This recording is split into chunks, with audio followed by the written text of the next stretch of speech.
Right பாப்பேனா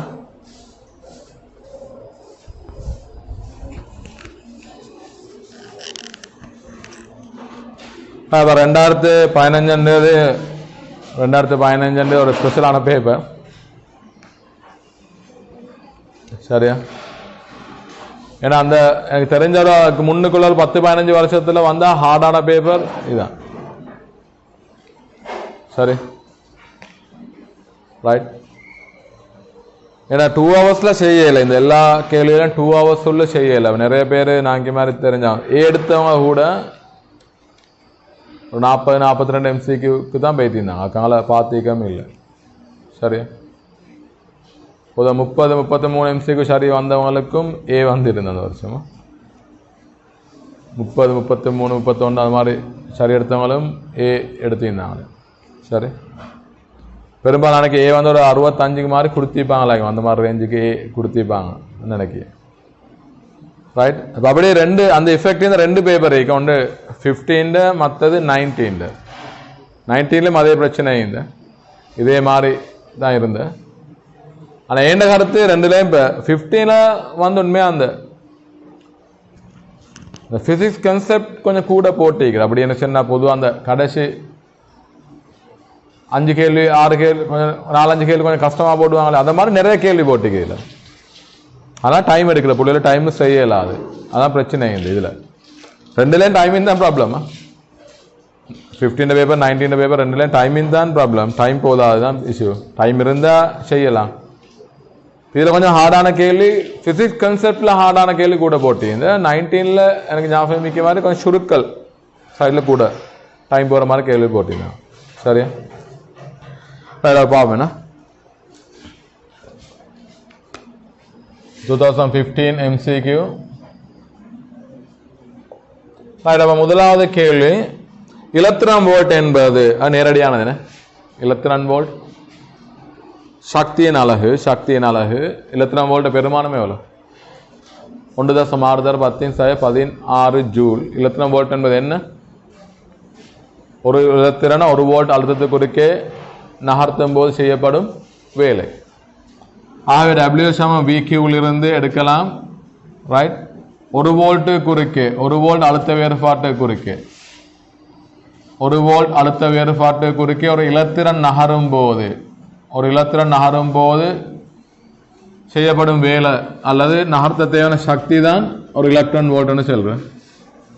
இப்போ 1 volt ஒரு electron ஏற்றம் 1.10⁻19 கூலோம் என 2 பெருக்கினா ஜூல்ல வரும். அப்போ ஒரு எலக்ட்ரான் வோல்ட் என்பது 1.10⁻19 ஜூல் சக்தியை குறிக்குமா. எலக்ட்ரான் வோல்ட் என்பது சக்தியின் அலகு. அது மாதிரி கிலோவாட் அவர் என்பதும் சக்தியின் அலகு. கிலோவாட் அவர் எல்லாமே சக்தியின் அலகு. இரண்டாவது சரியாக தெரிந்தெடுத்த அளவீட்டு உபகரணங்களை பயன்படுத்தி ABC எனும் பின்வரும் அளவீடுகள் எடுக்கப்பட்டுள்ளன. ABC ஆகிய அளவீடுகளுக்கு பயன்படுத்திய உபகரணங்கள். சரியா இவரத்துலயும் அந்த நேரம் 2 பிரச்சனை டவுட் வந்து, அதாவது டிஸ்கஸ் பண்ண ஷேர் மார்க்கெட்டில் முரண்பாடான ஆன்சர்ஸ் 2-3 கொடுத்திருந்தாங்க. ஒரு எக்ஸாம் நடந்த எல்லா ஷேர் மார்க்கும் ஆன்சர் கொடுக்குறேன். பல இப்போ 15ல் கிட்டத்தட்ட எனக்கு ஞாபகம் வைக்கிற அளவுக்கு எப்படியும் அந்த பொதுவாக கடைசியாக வர ஆன்சர்ஸை பார்த்தா ஸ்கீம் இல்லை, மற்றதில் பார்த்தா ஸ்கீம் முன்னு வர ஆன்சர்ஸை பார்த்தா எப்படியும் ஒரு ஸ்கீமும் இன்னொரு ஸ்கீமுக்கும் 3 இல்லாட்டி 4 இல்லாட்டி 5 MCக்கு மாற்றமே இது. ரைனா ஒரு ஸ்கீமுக்கு இன்னொரு ஸ்கீமு பார்த்தா ஒரு 4-5 MCக்கு மாற்றமே இது. அதெல்லாம் ரைட். அப்போ அதில் சரியாக தெரிந்தெடுத்த அளவீட்டு உபகரணம். ரைட். இதில் 2 விதமாக பார்க்கலாம். முதலாவது சரியாக தெரிந்தெடுத்த அளவீட்டு உபகரணம் என்றால் நாங்கள் ஒரு அளவீட்டு உபகரணத்தை தேர்ந்தெடுக்கும் போது சதவீத வலு 1 வீதத்திலும் குறைவாக வர மாதிரி தான் தேர்ந்தெடுக்கணும். இப்போ யாராவது அதை யோசிக்கலாம், சரியாக தெரிந்தெடுத்தது அது, அதாவது சதவீத வலு 1 வீதமாக வர மாதிரி வந்து. ரைட். அப்படி ஒரு விதத்தில் யோசிக்கலாம். இன்னொரு விதமேகி இன்னொரு மெத்தடில் யோசிக்கலாம். இந்த கேள்வி என்னன்னு சொன்னா, இந்த அளவீடுகள் வழங்கப்படும் போது அது இழிவெண்ணிக்கையில் எத்தனை தசமதானங்கள் ஈக்கிறோ அத்தனை தசமதானங்களுக்கு கொடுக்கும். இந்த ரெண்டு விதமாக இதை பார்க்கலாம்.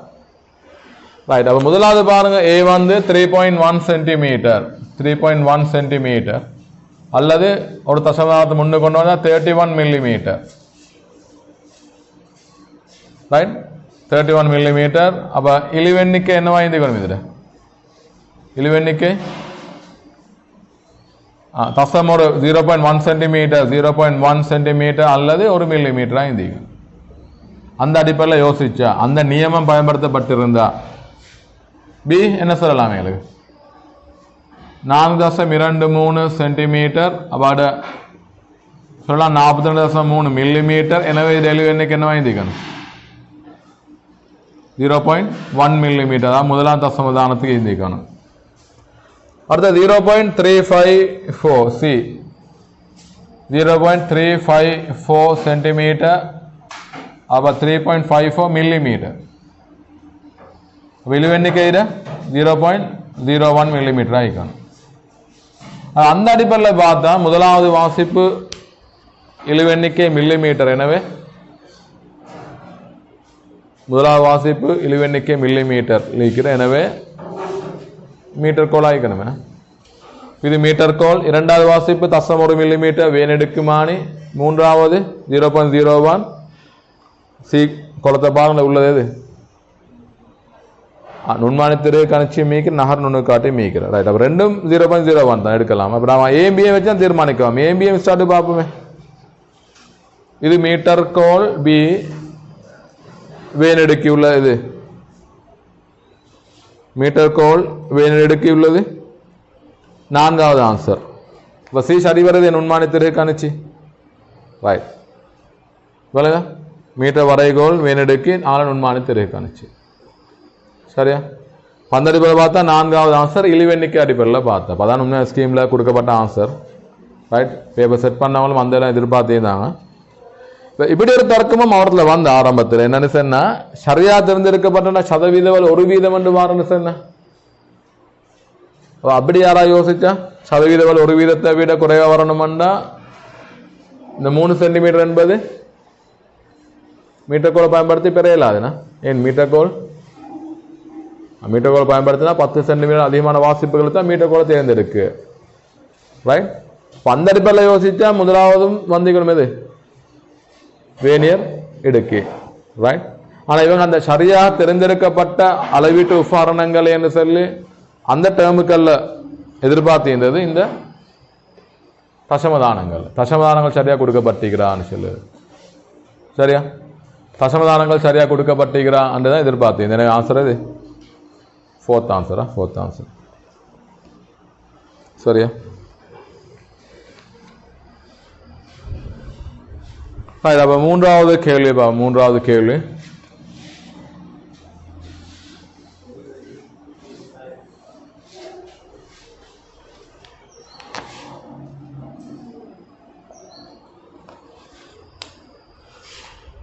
குமிழ்களில் சம இரச கனவளவுகளை உடைய ஏகமா பிஎனுமிரு கண்ணாடியில் இரச வெப்பமானிகளின் மயர்துளை குழாய்கள் ஆரைகள் முறையே R/3. ரைட். மயர்துளை ஆரைகள் 6 அடுத்தது R/3 R/3. பரப்புகளை பார்த்தா ஏயும் A/9 வரும். A/9 என்ற பையார் வர்க்கமே. இது வர்க்கிச்சா 6 கீழ் 9. அப்போ பரப்பு 9 ஒரு மடங்காக இருக்கும். இது A5 இது A/9 ஆகும். குமிழ்களின் வெப்பநிலை பாருங்க. சம இரச கனவளவுகள்.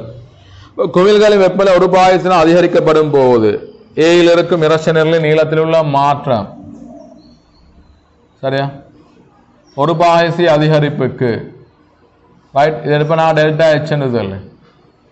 மேலும் சொல்லலாம் டெல்டா V சமம் V கேமா A டெல்டா தீட்டா. தோற்ற கனவளவு விரிவு. உண்மையில் தண்டு வழியே எழுதுறது தோற்ற கனவளவு வைத்து விலங்கெடுக்கிறது தான் நல்லமா. ஏண்டா இரசமும் விரியும் குமிழும் விரியும். அந்த மேலதிக விரிவு தான் தண்டு வழியே மேலெழும். எங்களுக்கு பாருங்க இப்போ டெல்டா V இதுக்கு பதிலாக சொல்லலாம் A இன்ட்டு டெல்டா H. இது V0 எடுப்போம் ஆரம்ப கனவளவு இன்டூ கேமா A இன்டூ பிங்க கேள்வி என்ன ஒரு பாகை C அல்ல இப்படி எடுப்போமே டெல்டா VA. இப்போ டெல்டா VA பார்த்தா ஆரம்ப கனவளவு குமிழ்களோட கனவளவு சமனம் தோற்ற விரிதிறன் சமன் டெல்டா டீட்டாவும் சமன் ஒரு பாகை C. கனவளவு அதிகரிப்புகள் சமனாயிக்கணுமே. இப்போ கனவளவு அதிகரிப்புகள் சொல்லலாமே எங்களுக்கு A இன்டூ டெல்டா H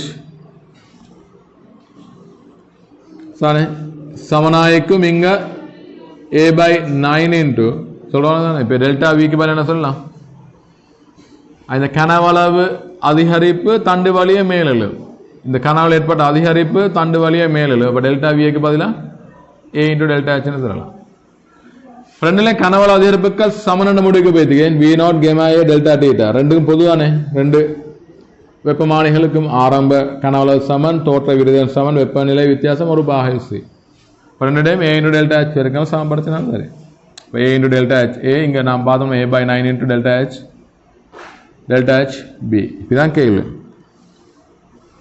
அப்போ சுருக்கினா delta H O delta HB ஒன்றின் கீழ் 9 முதலாவது ஆன்சரு.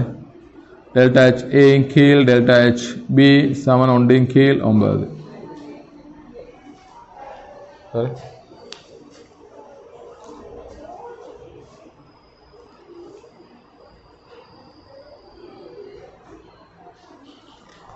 இப்போ யார் உணர்சிறன் கூடியால் இதில் உணர்சிறன் கூடியால் யார் ஏயா பியா பி தான் உணர்சிறன். குறுக்கு வெட்டு குறைந்தா உணர்சிறன் அதிகம். நான் 3 விடத்தை தங்கிக்கிறேன்னு பார்க்க உண்டு. குமிழின் கனவளவு அதிகரித்தா உணர்சிறன் அதிகரிக்கும். இந்த தண்டின் ஆரை குறைந்தா குறுக்கு வெட்டு குறைந்தா உணர்சிறன் அதிகரிக்கும். அடுத்தது விரிதிறன் கூடிய திரவத்தை பயன்படுத்தினா உணர்சிறன் கூடும். பொதுவாக கண்ணாடியில் திர வெப்பமானிட உணர்சிறன் அதிகரிக்கிறதுக்கு 3 வழிகள் பார்க்க அதான் இது 3 நான் சொன்ன 3 தான். குமிழின் கனவளவை அதிகரிக்க செய்தல் தண்டின் குறுக்கு வெட்டை குறைத்தல் அது ஆரையை குறைத்தல் அடுத்தது விரிதிறன் கூடிய திரவத்தை பயன்படுத்தல். நான்காவது ஒளிச்செறிவு மட்டம் 1 டெசிபலினால் அதிகரித்தால் ஒளிச்செறிவு எக்காரணியால் அதிகரிக்கும். ஒளிச்செறிவு எக்காரணியால் அதிகரிக்கும். ஒளிச்செறிவு மட்டம் மாற்றம் டெல்டா B சமன் 10 log I/I0 அல்ல I1/I2 I1/I2.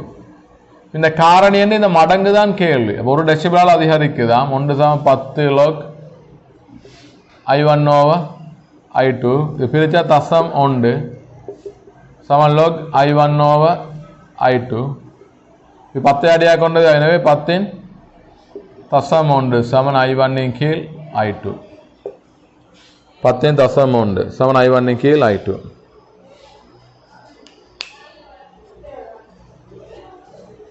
சரி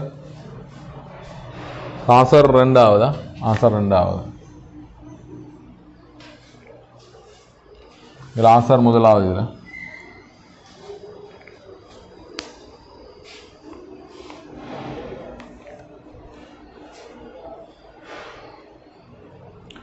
அந்த முடிவனையை 10 மடங்கு மட்டும் பயன்படுத்துங்க. ஒளிச்செறிவு மட்டம் 10 டெசிபலால் அதிகரிச்சா ஒளிச்செறிவு 10 மடங்காக மாறணும். இப்போ அதுக்கு மட்டும்தான் பயன்படுத்த நல்லமா இப்படி பார்க்குற பொதுவாக நாங்கள் எப்படி ஒளிச்செறிவு மட்டம் 10 டெசிபலால் அதிகரிச்சா பீட்டா ரைட். இது 10 டெசிபலால் மாற்றம் ஏற்பட்டா அதிகரிச்சா ஒளிச்செறிவை பார்த்தா 10 மடங்கால மாறிக்கும் 10 மடங்கால. சரி அந்த முடிவு அந்த 10 20 30 40களுக்கு மட்டும் பயன்படுத்துங்க. அதை இல்லாமல் மற்ற பெருமாள் இந்த சாம்பாடை போட்டு காண நல்லா அதுக்கான வேற தியரிகள் ஞாபகம் வச்சுக்கொள்ளவா நம்மள இதுக்கு இத்தனை வந்தா இப்படி இப்படி வந்தா இப்படின்னு தெரியல அதை மட்டும் ஞாபகம் வச்சுக்கோ. மற்றதெல்லாம் அடிப்படையிலேருந்து செய்யுங்க ரைட்.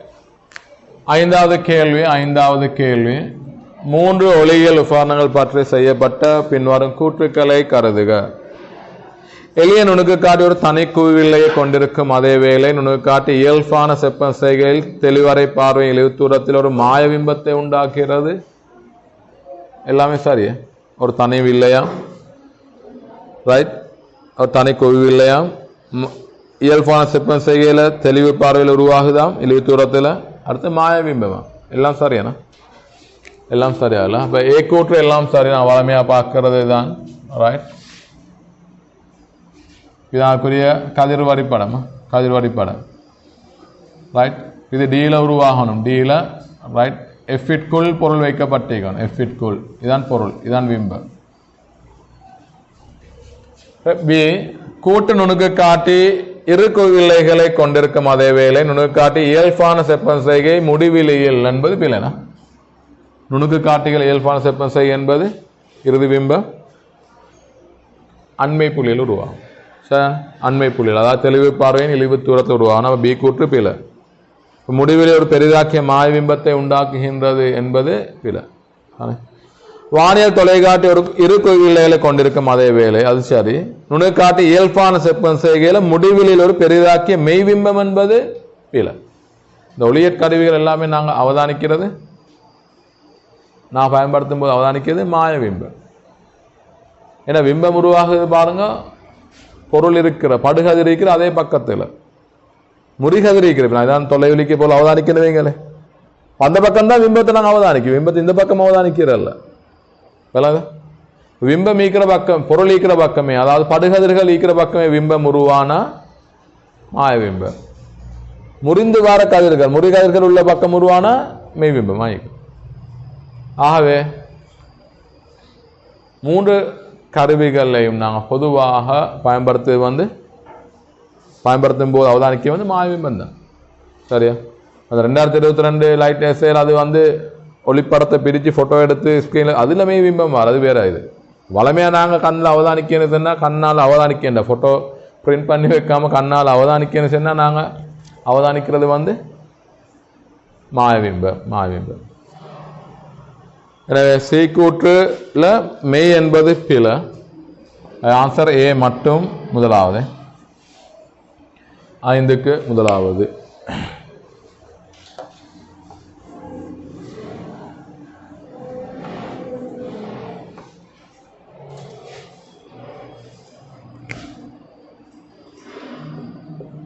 ஆறாவது, 7.5 சென்டிமீட்டர் தடித்த அடியை கொண்ட ஒரு உருளை கண்ணாடி பாத்திரம்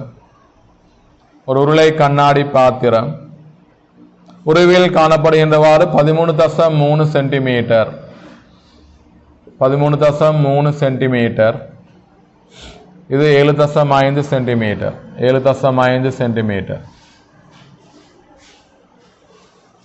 உயரத்திற்கு நேரிடப்பட்டுள்ளது. கண்ணாடினதும் நீர்னதும் முறிவு சுட்டிகள் முறை 1.5 1.33 இங்கே முறிவு சுட்டி 1.5 இங்கே 1.33.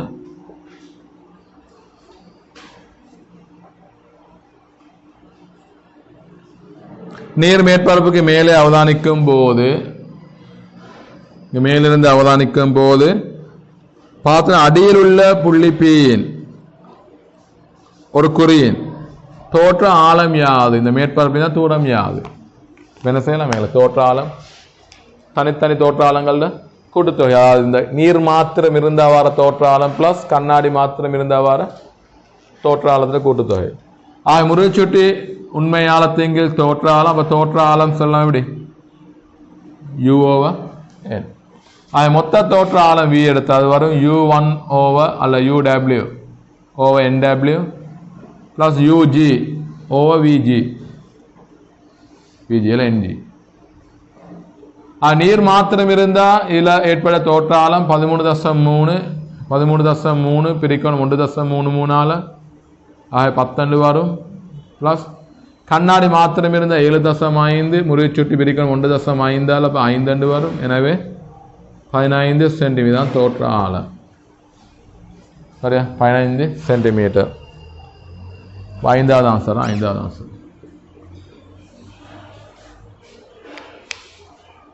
ஐடியா சரிதானே? தனித்தனி தோற்ற ஆழங்கள் இது மாத்திரம் இருந்த உருவாக தோற்ற ஆழம் பிளஸ் இது மாத்திரம் இருந்த உருவாக தோற்ற ஆழங்கள். அப்ப தனித்தனி தோற்ற ஆழங்கள் கூட்டுத்தொகைக்கு சமம்.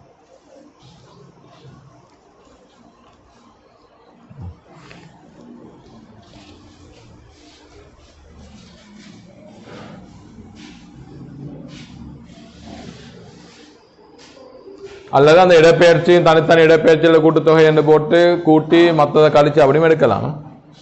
சரி, தோற்றாலம் கேட்டால் தோற்றாலத்து போடு சிறந்தது, மொத்த இடப்பெயர்ச்சி கேட்டால் அந்த இடப்பெயர்ச்சியில் சூத்திரத்தை போடுறது சிறந்தது, ஈஸியாக வரும். 7வது பாருங்க, அருகில் உள்ளோர் தென்னையே உண்ண முயலும் கயிற்றினால் ஒரு பலமான மரத்தில் கட்டப்பட்ட ஒரு எருது ஒரு ஏயில் காணப்படுகின்றது. எருதின் சுயாதீன உடல் வரைபடத்தை ஃப்ரீபர்ட் டயக்ராம் வகை குறிப்பது. எருது வரையலாது பார்ப்போம். சரி, உன்ன முயலும்னு சொன்னா அது என்ன செய்யும்? காலால இப்படி நிலத்தை அழுத்தி பின்னோக்கி அழுத்தும். என்ன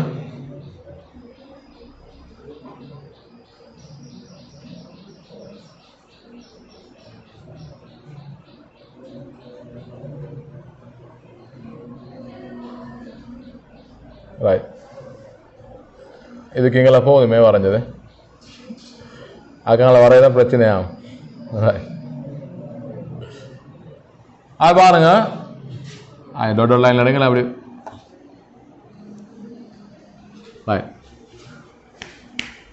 கீழே பாருங்க, என்னே தென்னையை உண்ண முயலும்னு சொன்ன, தென்னையை உண்ண முயலும் இது முன்னு போக ட்ரை பண்ணுது. முன்னு போக ட்ரை பண்ணோம்னா அவர் நிலத்தை பின்னோக்கி தள்ளும். நான் முன்னோக்கி போகணும்னா என்ன செய்யுது? நிலத்தை முன்னோக்கி தள்ளையா? இல்லை, முன்னோக்கி போகணும்னா நிலத்தை பின்னோக்கி தள்ளும். அப்படித்தானே விலக? யாரா முன்னோக்கி நடக்கணும்டா நிலத்தை முன்னோக்கி விஷயம் வழங்கி முன்னோக்கி நடக்கிறா கழிக்கிற? இல்லை, முன்னோக்கி. அப்படித்தானே? நாங்கள் மேல் நோக்கி எங்கோம்னா என்ன செய்யறோம்? நாங்கள் விஷயம் நாங்கள் மேல் நோக்கி விஷயம் வழங்கு இல்லை, கீழ் நோக்கி விஷயம் வழங்கி மேல் நோக்கி மருதாகத்தை பெறுது. சரியா? அது மாதிரி நடக்கும் போது ரைட், அப்படி நடந்து போகணும்னு சொன்னால் நாங்கள் பின்னே தான் தள்ளு, நிலத்தை பின்னே தள்ளு, அது மருதாக்கத்தால் நாங்கள் போகிறோம் முன்னோக்கி. ஆகவே நிலத்தின் மீது பின்னோக்கி விசை தாக்கும். நிலத்தின் மீது, இப்போ நிலத்தின் மீது உள்ள விசைகள் எப்படி வரும்? தரை மீது உள்ள விசைகள் உராய்வுகளை வரும், இங்கே உராய்வுகளை வரும்.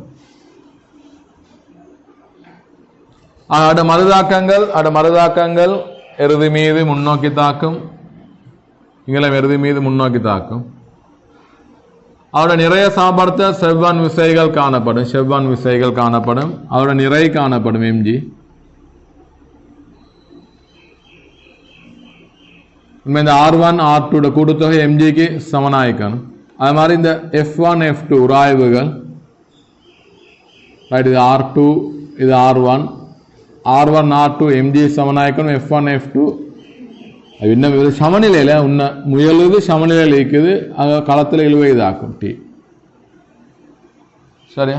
பின்னாடி சுயாதீன உடல் வரைபடம் சரியாகவே அளவிடைக்கு வரைஞ்சா இந்த R1 R2 கூட்டுத்தொகை எம்ஜிக்கு சமனாயிக்கணும் சமநிலை என்பதால் F1 F2 உராய்வுகளோட கூட்டுத்தொகை டிக்கு சமனாயிக்கணும். அந்த நீளங்களும் இதில் சில நீளம் செக் பண்ணிக்க மாட்டாங்க, ஆனால் சில நேரம் கேள்விகளில் அது நீளம் செக் பண்ண படையலும். சரிதானே? நீளத்தை வைத்து சமநிலை வார மாதிரி, சமநிலை ஐந்த ஆர்முடுமா இந்த விஷயங்கள் பெரிதாக வர மாதிரி கேள்விகள் வர வாய்ப்பு இருக்கிறது. சரி, ரைட். இப்போ அப்படி ஆசரிக்கிறேன். இப்போ தரை மீதுள்ள விசைகள்லாம் மாறி, தரை மீதுள்ள விசைகள் எப்படி வருமா? தரை மீதுள்ள விசைகள், எருது மீதுள்ள விசை, எருதின் சுயாதீன உடல் வரைபடம் எருது மீதுள்ள விசைகளை தான் காட்டணும். எருது மீதுள்ள விசைகள் முதலாவது பில உராய்வுகள் பில, ரெண்டாவதுல உராய்வு பில, மூன்றாவதுல செவ்வன் விசை பில, நான்காவதுல எல்லாம் சரி மாதிரி இருக்குது, ஐந்தாவதுல இழுவை பில. சரி, ஆன்சர் இது நான்காவது ஆன்சர்.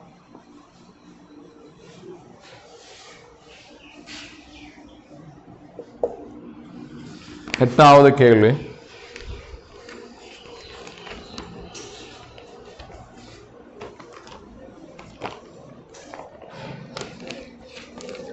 உறவில் காணப்படும் கப்பி ஒழுங்கமைப்பு ஒரு இழுப்பு உத்தி டி உடன் இணைக்கப்பட்டு ஒரு நோயாளி ஏன் ஒரு காலின் மீது ஒரு விசையை உயர்த்துகின்றது.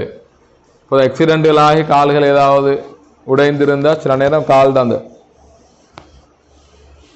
சர்ஜரி செய்யும் போது கால்ட நீளம் ஷார்ட் ஆக குறையுது கொஞ்சம். இதில் உடைஞ்சிட்டு திரும்ப அதை ஜாயின் பண்ணி சர்ஜரிலாம் செஞ்சு ஜாயின் பண்ணால் சில நேரம் நீளம் குறைவாக இருக்கிறேன். அதுபோல் என்ன செய்வாங்கன்னா இது மாதிரி ஒரு அமைப்பை கொடுப்பாங்க, அது இந்த கால் நீளத்தை கொஞ்சம் கொஞ்சமாக பழைய நீளத்துக்கு கொண்டு வரதுக்கு. சரியா? அது பொதுவாக நீண்ட காலத்துக்கு இப்போ எனக்கு தெரிஞ்ச ஒரு ஆளுக்கு அப்படி நடந்து ஒரு 4 மாதமோ 5 மாதமோ அப்படி அந்த மாதிரி ஒரு இதில் அவங்களுக்கு பெட் ரெஸ்ட் எடுக்க சொல்லியிருந்து இதை கனெக்ட் பண்ணிடு தானே. உடனே ஒரு அடிக்க இழுத்து அப்படி கூட்டையில் அப்படி கூட்டையில் பண்ணால் எவ்வளோ பேருடா ஷோர்ட்டாக இருந்திக்க மாட்டாங்க, உயரத்தை இழுத்து கூட்டி ரைட் பல நீண்ட காலம் போகிற ப்ரோசஸ் அதை. சரி ரைட். ஒரு காணப்படும் கப்பி ஒழுங்கமைப்பு ஒரு இழுப்பு உத்தி டியுடன் இணைக்கப்பட்ட ஒரு நோயாளியின் ஒரு காலின் மீது ஒரு விசை உயர்த்துகின்றது. கப்பிகள் உராய்வின்றியும் தொகுதி 40 உள்ளன. டியினால் காலின் மீது தாக்கும் கிடை விசை 80 நியூட்டன் எனின் தொங்கும் திணிவு எம்மின் பெறுமதி. நேரடியான சமநிலை கேள்வியும் அது.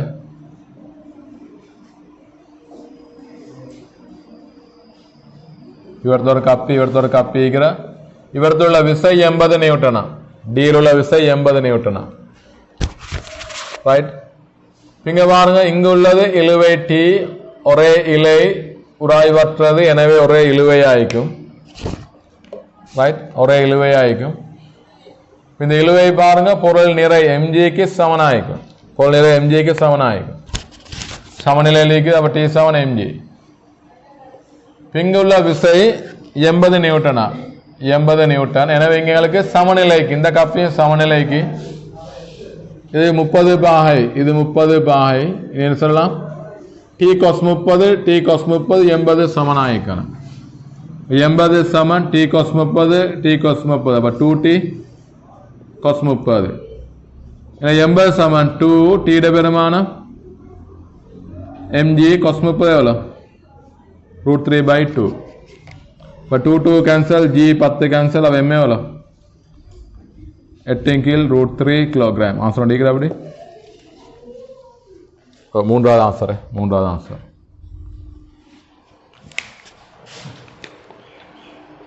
ரைட். இன்னும் 9வது கேள்வியை பாருங்க. 0.9 சென்டிமீட்டரினால் உயராக்கப்பட்ட ஒவ்வொன்றும் பரப்பு ஏஐ கொண்ட இரு உலோக தகடுகளை பயன்படுத்தி வழிநிரப்பிய ஒரு ஃபெரட் சமாந்தர தட்டு கொள்ளளவி செய்யப்பட்டிருப்பேன். பரப்பளவு பெருமானம் எப்சிலான் 9/10^12 ஃபெரட் மீட்டர் -1 என கொள்க. சமன்பாடு C = A எப்சிலான் D என. ஏ கேள்வி. அப்போ C D/ε0. கொள்ளளவு ஒரு ஃபெரடம், D 0.9 சென்டிமீட்டர். அவ 9/10^3 எடுக்கலாம் என.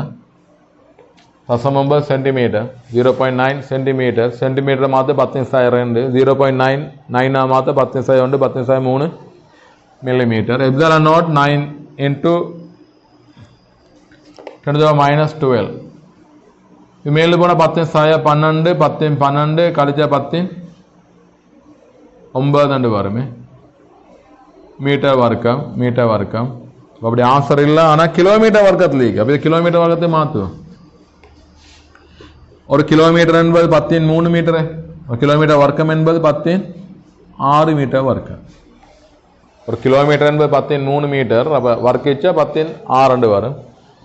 இதெல்லாம் கிலோமீட்டர் வர்க்கத்துக்கு கன்வெர்ட் பண்ணணுமெண்டா, கிலோமீட்டர் வர்க்கத்துக்கு மாற்றணுமெண்டா 10⁻3 தர 10⁻6 அது 1000 தர 10⁻6 மீட்டர் வர்க்கம். இதுக்கு பதிலாக கிலோமீட்டர் வர்க்கம். ஆகவே 1000 கிலோமீட்டர் வர்க்கம். ஆன்சர் 5வது.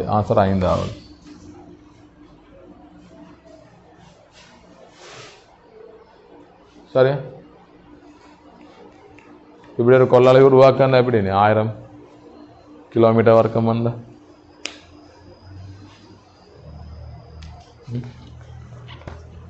1000 கிலோமீட்டர் வர்க்கம் வந்த ஒரு பக்கம் 1 கிலோமீட்டர் எடுத்து ஒரு பக்கம் எவ்வளோ நீளம் எடுக்கணும்?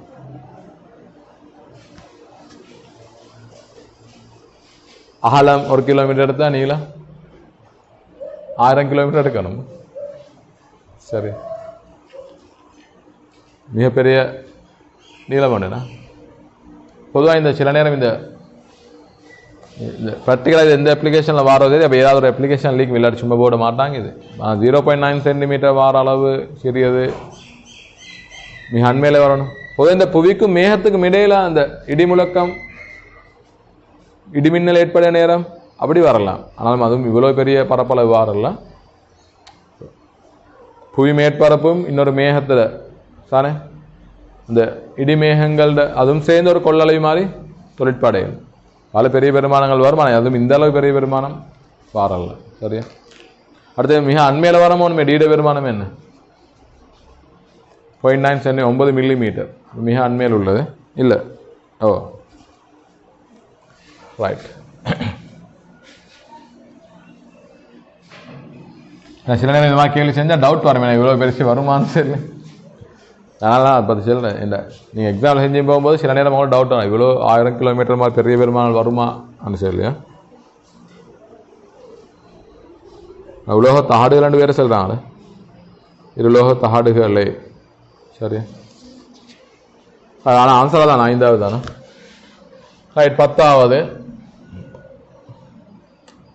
இது நான் எலக்ட்ரிசிட்டி ரிவிஷன்லேயும் பார்த்தோம். நான் குயிக்காக எக்ஸ்பிளைன் பண்ணுறேன்.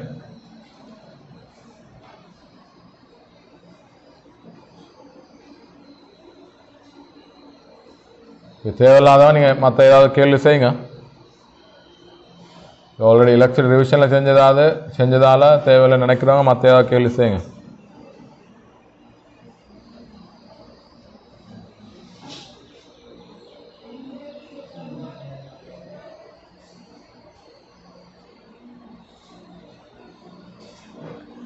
ஒருவேளை தரப்பட்டுள்ள சுற்றில் பேட்டரியில் எடுக்கப்படும் ஓட்டம் யாது ஆம்பியரில். ரைட். இது எல்லாத்துலயும் பொதுவான ஒரு இயல்பு, எல்லா கிளையிலையும் 5R தடைகள். என்ன எல்லா கிளையிலையும் 5R தடைகள்.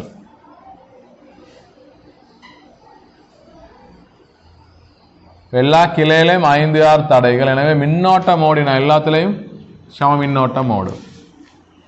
சம மின்னோட்ட மோட இந்த ஒத்த புள்ளிகள் ஒரே அழுத்தத்தில் இருக்கும். உதாரணத்துக்கு இந்த புள்ளி எடுத்தா இந்த 2R பிறகு உள்ளது, இங்கே 2R பிறகு உள்ளது, ரெண்டும் அழுத்தம் சமன் எக்ஸ் எக்ஸ். அவர் இங்கேயும் தான், ஆனால் இங்கே 2R பிறகு உள்ள புள்ளி இல்லை. இங்கே 3R பிறகு உள்ள புள்ளி y என்று எடுத்தால் இங்கேயும் 3R பிறகு உள்ள புள்ளி y ஆகிக்கும். தேவையான இதுவும் y ஆகிக்கும் அழுத்தம். இங்கே 4R பிறகு உள்ள புள்ளியில் அழுத்தம் Z என்று எடுத்தால் இங்கே 4R பிறகு உள்ளது Z ஆகிக்கும், இதுலையும் Z ஆகிக்கும். எல்லாமே சம அழுத்தமாகிக்கும். எல்லாமே 4R பிறகு உள்ளது, 4R பிறகு உள்ளது.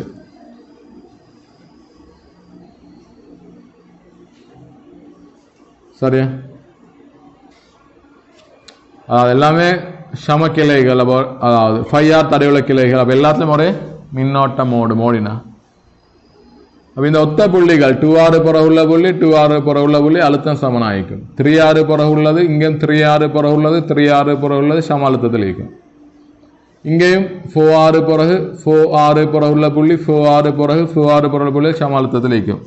இந்த இடங்கள்ல மேலது ஒரு இணைப்பு கம்பி தாராங்க பாருங்க. இந்த இணைப்பு கம்பியால் இணைத்தா இரண்டும் சம அழுத்தத்தை தான் வரணும். ஒரு இணைப்பு கம்பியால் இணைத்தா தடை பூச்சியம் குறிஞ்சுற்றாகும் இல்லை, அழுத்தம் சமனா வரும். இணைப்பு கம்பிகள் தடை பூச்சியம். எனவே இணைப்பு கம்பிகள் மின் சுற்றொன்றுல ஒன்றாக இணைக்கப்பட்ட இணைப்பு கம்பிகள் சம அழுத்தத்தில் காணப்படும். விலக. எனவே இந்த இணைப்பு இல்லாட்டியும் சம அழுத்தம் தானே. நீ இணைத்தாலும் சம அழுத்தம் வேண்டா, இந்த சுற்றோங்களுக்கு இணைத்தாலும் உண்டு, இல்லாட்டியும் ஒன்று. அந்த புள்ளிகளை இணைத்தாலும் சம அழுத்தம், இணைக்கல்லாட்டியும் சம அழுத்தம். ஏன்னா என்ன செய்யலாம், உங்களுக்கு எது வசதி அதை செய்யுங்க. எனக்கு பார்த்தா கம்ஃபர்டபுள் ஆகி இணைப்பு இல்லாட்டி நான் நீக்கிறேன். அவ்வாறு வாய் சம அழுத்தம். அப்போ அவரை நான் ரிமூவ் பண்ணு. இசட் இணைக்கப்பட்ட சம அழுத்தம், அதையும் ரிமூவ் பண்ணு. அவங்க இருந்தாலும் இந்த 2 புள்ளி சம அழுத்தம் தான், இல்லாட்டியும் சம அழுத்தம் தான். எனவே சுற்றுலா அவங்க எந்த ஒரு மாற்றத்தையும் செய்யறல்ல, உருவாக்குறல்ல. விலகுதா? பாராட அடிப்படை கான்செப்ட். எனவே இங்குள்ள மொத்த தடை 5R 5R 5R 5R 4. ஆகவே இத விளைவு தடை 5R கீழ் 4. அவர் 6 கூட்டணும். 6 கூட்டணும், மொத்த தடை வரும். கேள்வி மின்னோட்டம் ஆம்பியரில் I. இந்த மொத்தம் 5R கீழ் 4. ஆகவே மொத்த தடை எடுத்து ஆர் ஈக்குவலண்ட் ஆர் பிளஸ் 5 6 கீழ் 4 கூட்டினா எவ்வளோ 9 6 கீழ் 9 6 கீழ் 4. எனவே மின்னோட்டம் ஐ வந்து இ ஓவர் ஆர் மொத்த தடையை போடுவோம் ஆர் ஈக்குவலண்ட் இ வந்து 9 கீழ் 6 ஈக்குவலண்ட் 9 6 கீழ் 4 சுருக்கினா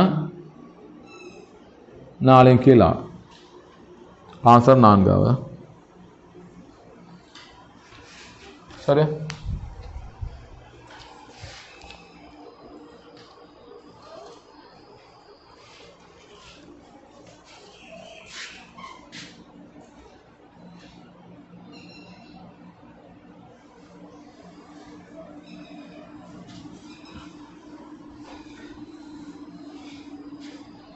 அடுத்த கேள்வி டைம் வேணுமா அல்லது டிஸ்கஸ் பண்ணி போட்டா கொஞ்சம் காய்த்து கேட்டுவாங்க. எத்தனை பேர் செஞ்சு வந்தீங்க? அடுத்த கேள்வியில் அடுத்த 10 கேள்வியில் உள்ள 10 செஞ்சவங்க பார்த்துக்கிறேன். அதெல்லாம் பார்த்துன்னு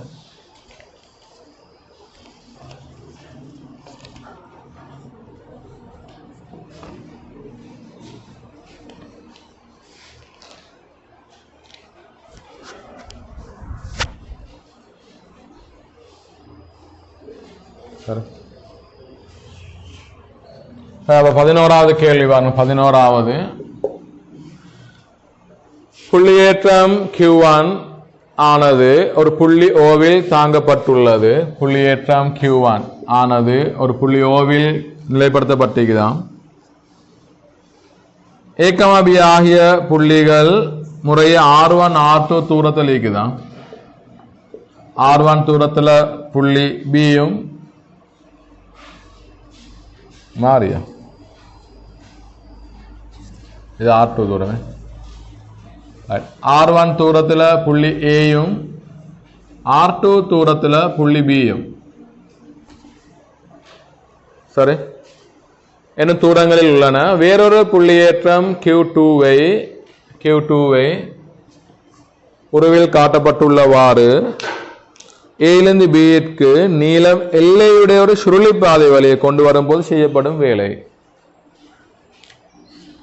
ரைட். ஒரு கியூவேற்றம் ஏலிருந்து பிக்கு இப்படி ஒரு சுருளிப்பாதை வழியை கொண்டு வரப்படுதான். கடைசியா ஏலிருந்து பியை வந்து சேருதான். அப்படித்தானே சுருளிப்பாதை ஏலிருந்து பியை வந்து சேருதான்.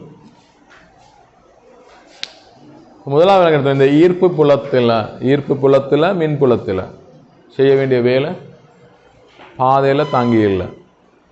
அவர் ஒரு ஸ்பெஷல் பேர் செல்ற காப்பு புலங்கள்னு சொல்லி சரியா செய்ய வேண்டிய வேலை பாதையில் தாங்கி இல்லை. ஆக இந்த சுருளி பாதை என்பது எங்களுக்கு இடத்துல முக்கியமே இல்லை. ஆகவே அடுத்த நான் வாக்கு WA to B ஏலிருந்து பிக்கு நகர்த்தது செய்ய வேண்டிய வேலை Q into VB minus VA.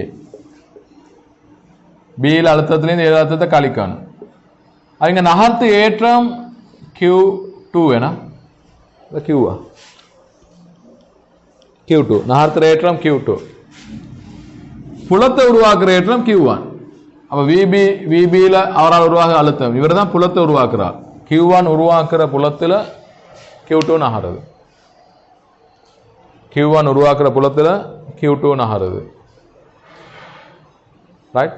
அப்படி பார்த்தோமே FWC அந்த 5th டைம்ல பார்த்தோமே சக்தி கேட்டி தான். முதலாவது Q ஏற்றம் அவர் உருவாக்க புலத்தில் ரெண்டாவது ஏற்றம் நகரு. ரெண்டும் சேர்ந்து உருவாக்க புலத்தில் மூன்றாவது ஏற்றம் நகரு. ஆமாம் இங்க Q1 புலத்தை உருவாக்குது.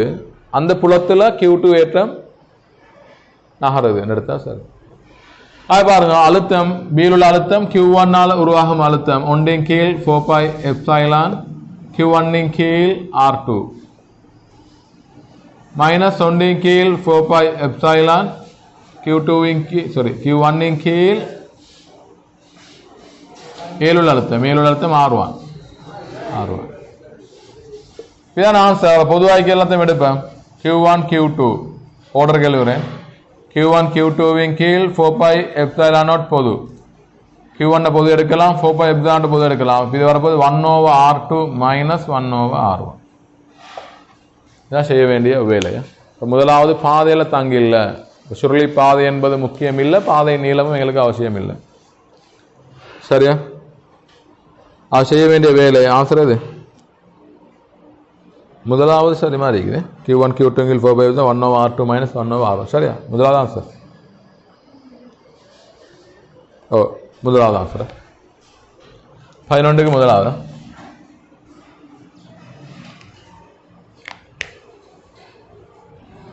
இது மாதிரிலாம் இந்த தூரங்களை பாதை நீளங்களை போட்டு குழப்பிக்கொள்ள தேவையில்லை.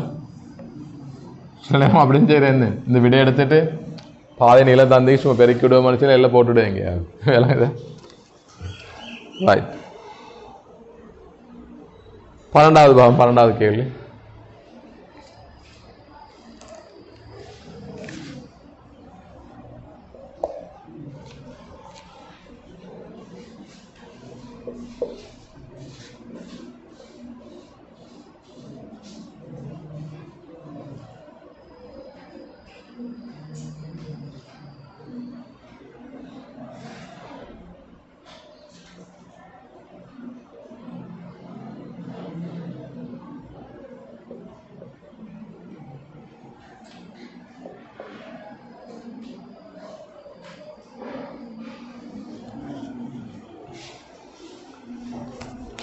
ரைட். 12வது கேள்வி.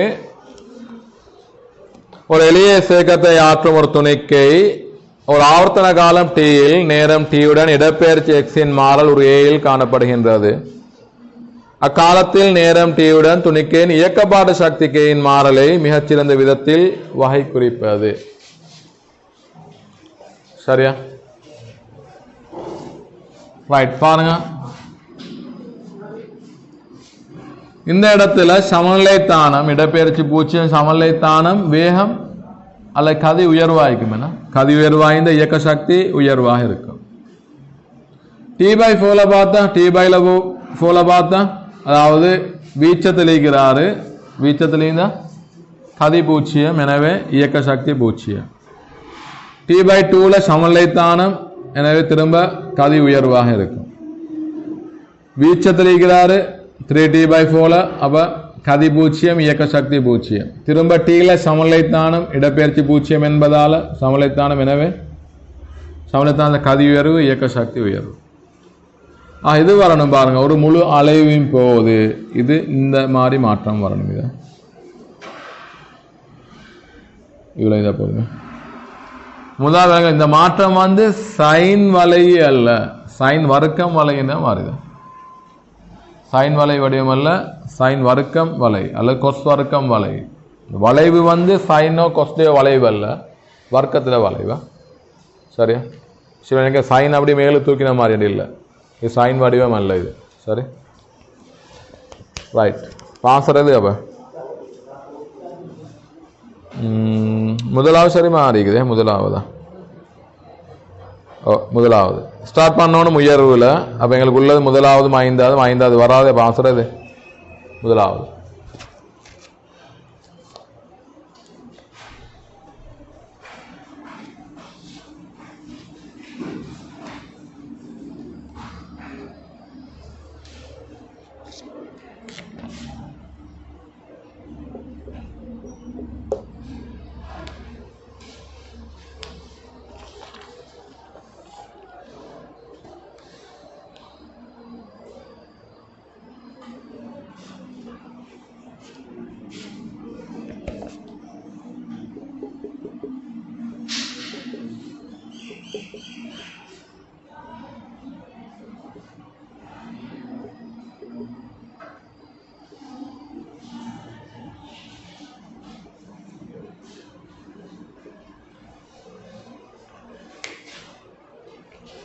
பதிமூணாவது பாருங்க. ஒரு எளிய 1.8 மீட்டர் உயரத்திலிருந்து ஒரு பந்து ஒரு விரைத்த பரப்பு மீது போடப்படுகிறதா.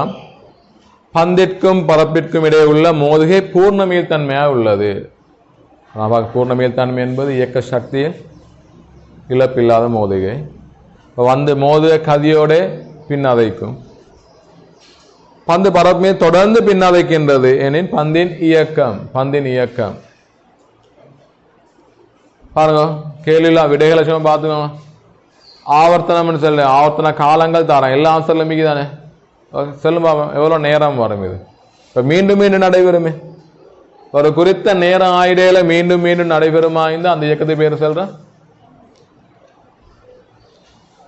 ஆவர்த்தன இயக்கம்.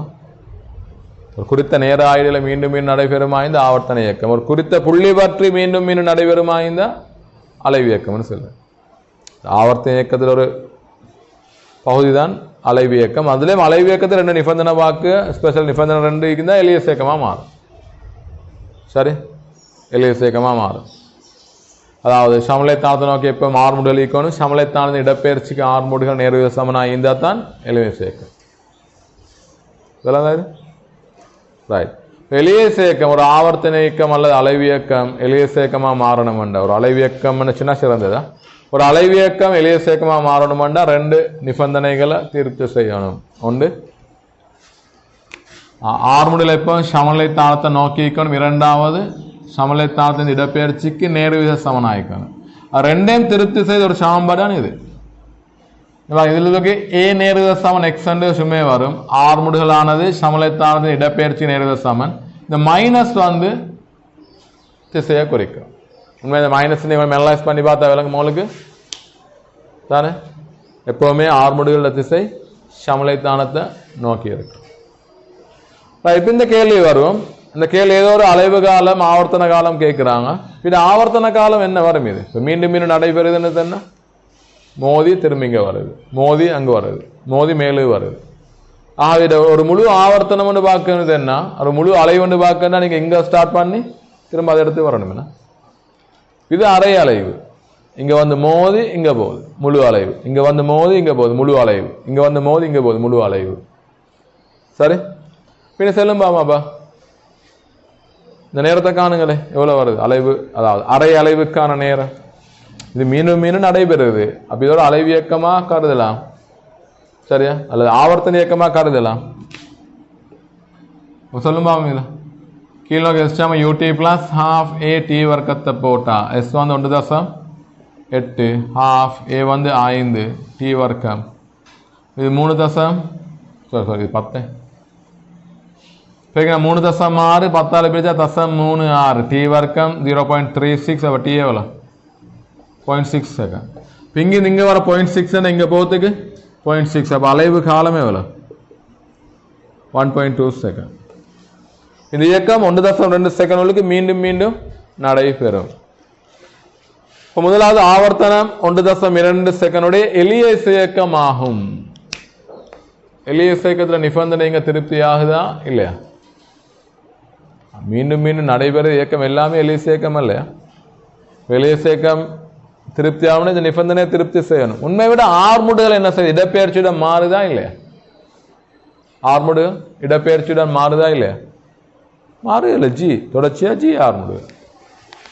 ஆர்முடுகள் மாறாது என்றதை வைத்து உங்களுக்கு விளங்கெடுக்கலாம். இதோட எலியஸ் இயக்கம் அல்ல, ஒருபோதும் எலியஸ் இயக்கம் அல்ல. இந்த நிபந்தனை மிச்சம் கஷ்டப்பட்டு நீங்க கண்டுபிடிக்க அவசியம் இல்லை.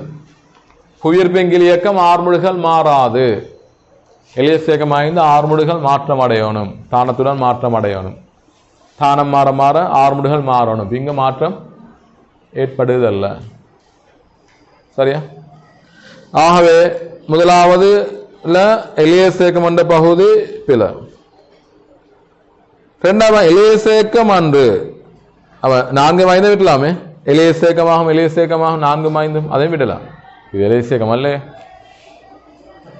எலியஸ் இயக்கம் அன்று ஆனால் ஆவர்த்தனம் தசம் மாற 1.2 1.2 ஏண்டா இங்கே நீங்க வரத்தான் 0.6 திரும்ப போகிறதுக்கு 0.6 அப்போ 1.2. அப்போ ஆவர்த்தன காலம் வந்து ஒரு முழு இயக்கத்தை நிகழ்த்த இருக்க நேரம் வந்து 1.2 செகண்ட். ஆன்சர் அது மூன்றாவது எலியஸ் இயக்கம் அன்று ஆனால் ஆவர்த்தனம் 1.2 செகண்ட் ஆவர்த்தனம் உள்ளது. அதான் மீண்டும் மீண்டும் நடைபெறுது. சரியா? மீண்டும் மீண்டும் நடைபெறுது. அப்போ ஆவர்த்தன இயக்கம் ஆனால் இது எலியஸ் இயக்கத்துக்குரிய நிபந்தனைகளை திருப்தி செய்யாது. ரைட்? ஆன்சர் இது 13க்கு 3வது.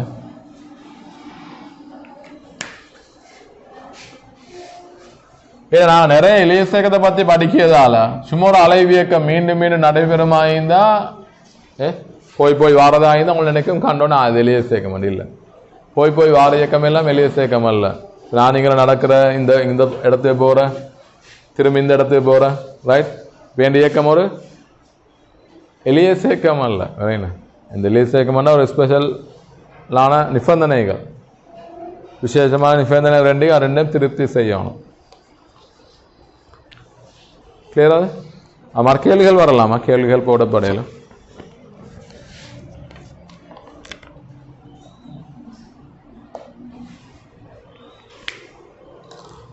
ஒரு உராய்வின்றிய மேசை மீது ஒரு பென்சில் உருவில் காணப்படுகின்றவா அதன் கூறில் நிலைக்குத்தாக தாங்கப்படுகின்றது. இது வந்த வருஷம் வந்து கொஞ்சம் டிஃபரெண்டான ஒரு கேள்வி. இது பல முக்கியமான பாயிண்ட் என்னன்னு சொன்னா, உராய்வின்றியது.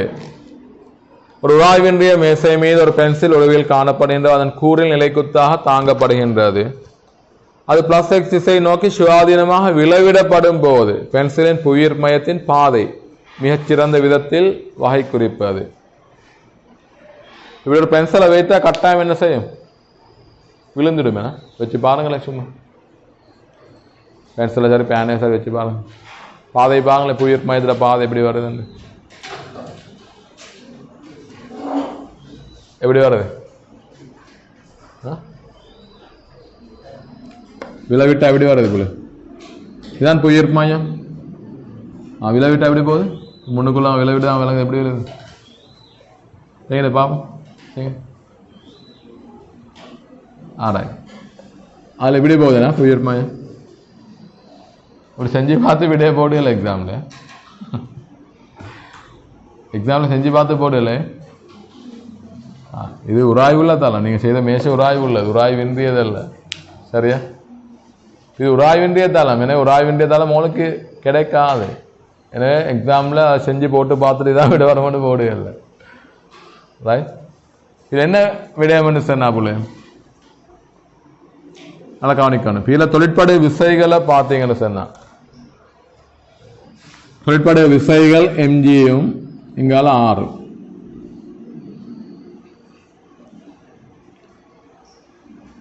ரைட். உராய்வு இல்லாட்டி இந்த கிடை திசையில எந்த ஒரு விஷயம் தொழிற்பட இயலாது. கிடை திசையில தளம் வழியே ஏதாவது ஒரு விஷயம் தொழிற்படணும்னா அது உராய்வா தான் நீக்கணும். அல்ல நீங்க ஏதாவது தடுப்பொண்ட போட்டீங்கன்னா சரி. ஆகவே ஒரு குறித்த பொருள் மீது குறித்த ஒரு திசையில ஒரு விஷயம் தாக்காம அது புவியீர்ப்பு மையம் அந்த திசையில ஒருபோதும் நகர இயலாது. புவியீர்ப்பு மையம் ஒரு குறித்த திசையில நகரணும்ண்டா, இப்போ ஓயிலுள்ள ஒரு பொருள்ல அட புவியீர்ப்பு மையம் குறித்த திசையில நகரணும்ண்டா அந்த திசையில கட்டாயம் விஷய தொழிற்பட்டு ஆகணும். குறித்த திசையில விஷய தொழிற்படாம அந்த புவியீர்ப்பு மையம் அந்த திசையில நகர இயலாது. சரியா? ரைட். குறித்த திசையில விஷய தொழிற்படாம அந்த திசையில தொகுதியிட புவியீர்ப்பு மையம் நகர இயலாது. சரி. இப்படி நகரணும் என்று சொன்னா என்ன நடக்கணும்? வள நோக்கி நகர்ந்திக்க வள நோக்கியும் விஷய தொழிற்பட்டேக்கணும். வளமே இப்போ நீங்கள் பர்டிகுலராக செஞ்சு பார்த்தா அப்படி நடக்குது. காரணம் என்னன்னு சொன்னா, இப்போ இது இப்படி விழும்போது இவர் இங்கெல்லாம் இயங்க எத்தானிக்கும், இப்படி வழுக்க எத்தானிக்கும். இவர் இந்த முனை வழுக்க எத்தானிக்கும். இது இங்கே சரிஞ்சா இவர் வழுக்க எத்தானிக்கும். வழுக்க எத்தானிச்சா இதுல உராய்வு தாக்கும். இந்த உராய்வு காரணமாக தான் புவியீர்ப்பு மையம் கிடைத்த செயல நகருது. இது நீங்க பர்டிகுலரா செய்யறதுல. இப்போ உராய்வு இல்லாட்டி இந்த புவியீர்ப்பு மையத்துக்கு இப்படி இந்த டிரெக்ஷன்ல நகர இயலாது. உராய்வு இல்லாட்டி கிடைத்த செயல புவியீர்ப்பு மையத்துக்கு நகர இயலாது. இப்ப இதுக்குரிய ஆன்சரா வரணும். இதுக்குரிய ஆன்சர் உண்மையிட புவியீர்ப்பு மையத்தை பார்த்தா புவியீர்ப்பு மையத்துக்கு நகரத்துக்கு ஒரே ஒரு வழிதான் நிற்கிற நிலைக்குத்தா கிடைத்திசையில் அசையலாம். ஏன்னா கிடைத்திசையில் அசையணும்டா அங்க உராய்வு தொழிற்படணும். சரியா? கிடைத்திசையில் அசையணும்டா உராய்வு தொழிற்படணுமா? ரைட். அதுல இருந்து நடக்கணும். உண்மை இப்படித்தான் வரும். புவியீர்ப்பு மையம் இப்படி வரும். இவ்விடத்துல இப்படி வந்து, அதாவது இந்த பென்சில் வில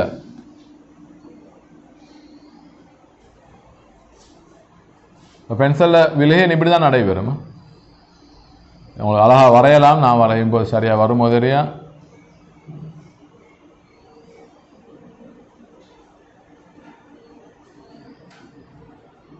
பென்சில் இப்படி தான் விழும். இது புயிர்மாய் மிங்கலை புயிர்மாய் மிங்கலை புயிர்மாய் மிங்கலை புயிர்மாய் மிங்கலை. அதான் இப்படி இப்படி இருந்தால் இப்படி தான் சரியும், இப்படி தான் சரியும். புயிர்மாய நகராது. இது நான் பிடிக்க புயிர்மாய தாண்டுவீங்களே. இது இப்படி இருந்தது இப்படித்தான் விழும். புயிர்மயத்தை பார்த்தா கிடைத்து செயல நகராது. ரெண்டு மில்லை காட்டுறீங்கன்னா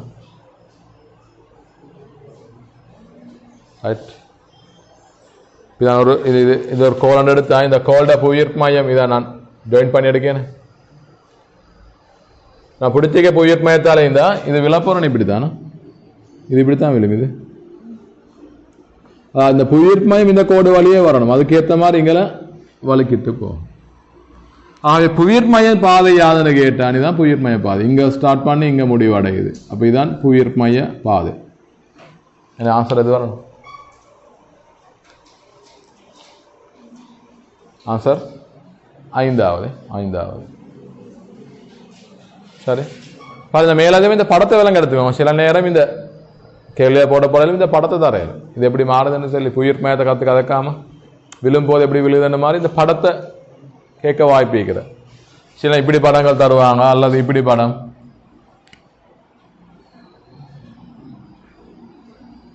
இதே கேள்வி திரும்ப இப்படி போட வாய்ப்பு இருக்கிற. இப்படி இது மாதிரி ஒரு 5 வகையான படம் தர வாய்ப்பு இருக்கிற. ஒன்று இப்படி விழுது, அல்லது இப்படி விழுது, அப்படி வெவ்வேறு விதமானது தர வாய்ப்பு இருக்கிற. ஆகவே உராய்வுள்ளதா இந்த முனை வழுக்கல்லாட்டு நல்லா காணுங்க. முனை இந்த வழுக்கல்லாட்டி இந்த முனை வழுக்காத அளவுக்கு இந்த முனை வழுக்குது. இதுல முனை வழுக்குத தடுக்கிறதுக்கு போதிய அளவு உராய்வு தொழிற்பட்டா இது வரும். சரியா அரை வட்டம் வரும். சரி, அரை வட்டம் அல்ல, கால்வட்டமே, கால்வட்டம். சரி, வட்டப்பாதை வரும். இல்ல உராய்வு சில நேரம் போதா வழுக்குமாக இருந்தா உராய்வு தொழிற்படுது, ஆனா வழுக்குமாக இருந்தா இரண்டுக்கும் இடைப்பட்டது வரும். அதாவது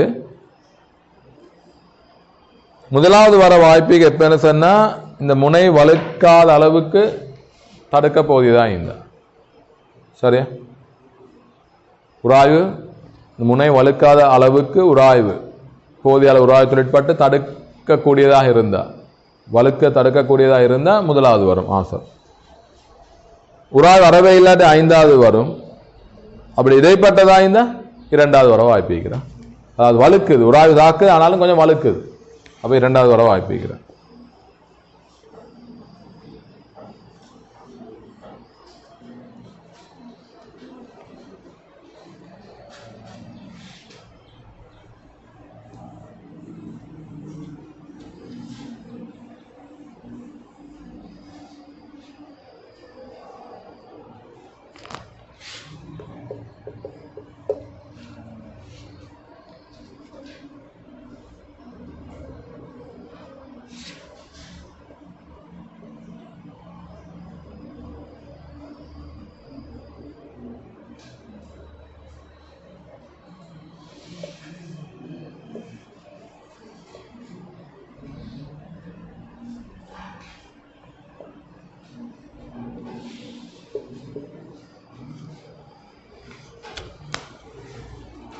ரைட். 15வது கேள்வி. காணப்படும் சுற்றில் சீராக்கி இருவாயுகள் ஒவ்வொன்றும் முன்முக கோடருவதற்கு அதற்குறுக்கே 1 வோல்ட் அளவு தேவைப்படுகிறது. வலிமை சிலிக்கனுக்கு 0.7, ஜெர்மனியத்துக்கு 0.3, இது ஏதோ ஒரு வேறொரு கேட்டகரியாய்க்கும் 1 வோல்ட்னு தாராங்க. பாமாரி இருவாய்கள் ஈக்கிறா இல்லையா? 0.7, 0.3 எல்லாம் வேற பெருமானாங்க இல்லையா? எல்இடிக்கள் எல்லாம் 2.5 வோல்ட் முன்முக கோடல் வோல்ட் அளவு.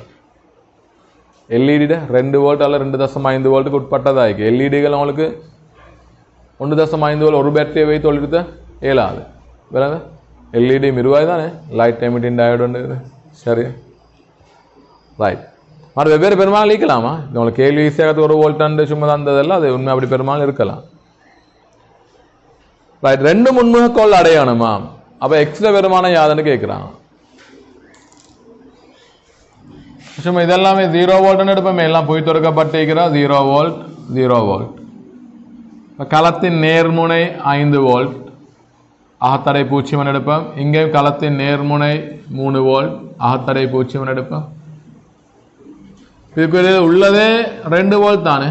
இப்போ ரெண்டுமே முன்முக கவுடல் அடையணுமாண்டா இந்த இடம் 4 வோல்ட் ஆகிக்கும். அப்போ 5 - 4 1 வோல்ட் வரும், 1 வோல்ட் வரும். இங்கே 4 - 3 1 வோல்ட் வரும். இந்த இடத்துல அழுத்தம் 4 வோல்ட் ஆகிக்கணும்டா. இந்த களத்தின் நேர்முனை 4 வோல்ட், இங்க 0 வோல்ட். அப்ப களத்தின் மின்னியக்க விசை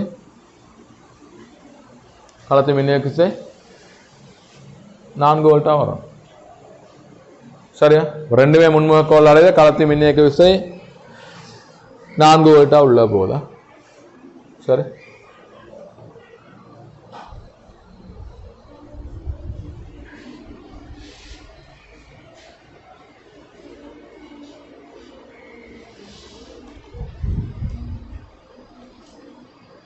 மின்காலம் ஒரு 5 வோல்ட் மாதிரி தான் என்ன நடக்கும்? மின்காலம் ஒரு 5 வோல்ட் மாதிரி இருந்தா இது 5 வோல்ட் இவர் முன்முகக்கோள் அடையாது. ஆனா இங்க 5 3 அவர் சேதமடைய வாய்ப்பு இருக்கிறார். பெரிய மின்னோட்டம் ஓடி. சரி, பொதுவாக சேதமடையது இல்லை. பிராக்டிக்கலான தடுப்பழுத்தத்தை விட உயர் அழுத்தங்களும் வழங்கலாமா? பிராக்டிக்கலா ஒரு எல்இடி எடுத்து நாங்கள் அதை தடுப்பழுத்தம் 2.5 வோல்ட், அது 9 வோல்ட் பேட்டரிக்கு இணைத்தன சொல்லி சேதமடையுது இல்லை, அது ஒளிரும். சரி, அப்போ சேதமடைய வாய்ப்பு இருக்கிற தடுப்பழுத்தத்தை கூட கொடுத்து பெரிய வருமானம் கூட கொடுத்தா சேதமடைய வாய்ப்பு இருக்கிறன்னு எடுக்கலாமா?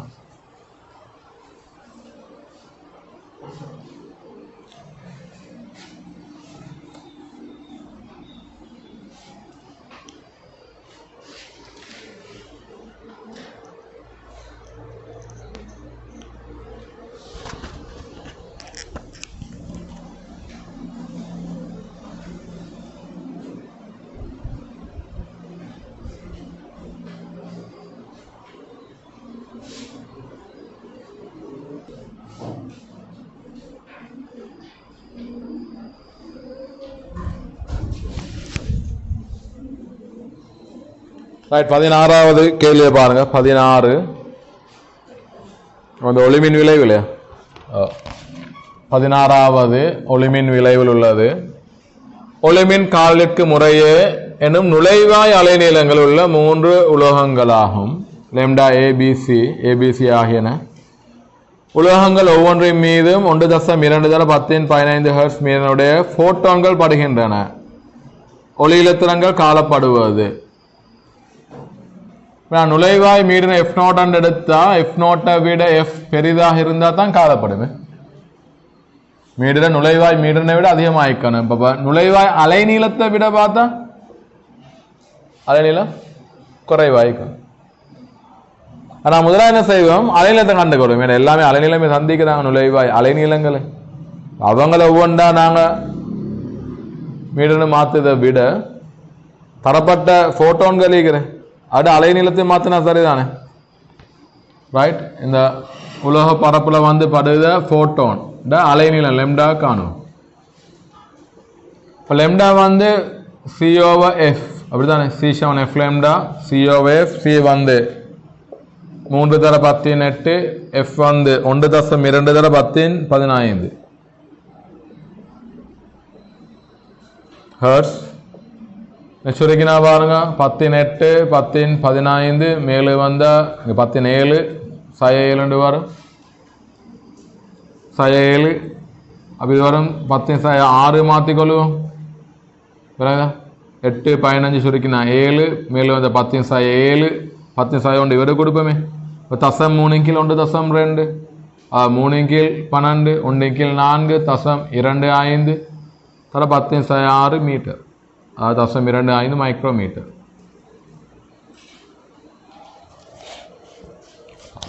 சுருக்க சரிதானே? செஞ்சு காட்ட தேவையில்ல. திரும்ப 18 10 15 17 மேலே வந்த 10 மைக்ரோமீட்டர்ல ஆன்சர் தேவை. ஆனால் 10 எடுக்கிறேன், எடுத்து இவரை கொடுக்கிறேன். அப்போ 0.3 0.3 1.2 என்பது 3/12 1/4 0.25 ரைட். ஏக்கு பார்த்தா பாருங்க லெம்டா ஏ தாராங்க. இப்போ லெம்டா ஏ 0.3 மைக்ரோமீட்டர். அதை விட 0.25 சிறிதுனா இந்த லெம்டா ஏயை விட லெம்டா சிறிது, ஆகவே காலப்படும், ஏல காலப்படும். லெம்டா பி நுழைவாய் அலைநீளம் 0.28, அதைவிட 0.25 சிறிது, லெம்டா சிறிது, எனவே காலப்படும். லெம்டா சி 0.2 மைக்ரோமீட்டர், அதான் நுழைவாய் அலைநீளம், அதைவிட லெம்டா பெரிது, காலப்படாது. அலைநீளம் என்றால் சிறிதாகணும், மீட்டர் ஆய்ந்தால் பெரிதாகணும், அலைநீளம் ஆய்ந்தால் சிறிதாகணும், எனவே காலப்படாது. ஐடியா விளங்கிட்ட? மீட்டர்னாய்ந்தா நுழைவாய் மீட்டரை விட அதிகமாகிக்கணும், அலைநீளமாய்ந்தா நுழைவாயை விட குறைவாய்க்கணும். அப்ப ஏபிசி நுழைவாய் அலைநீளங்கள் தராங்க.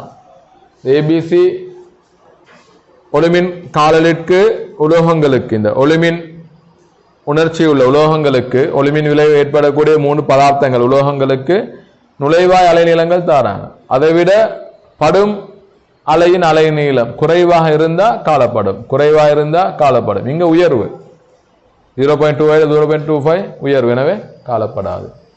சரியா?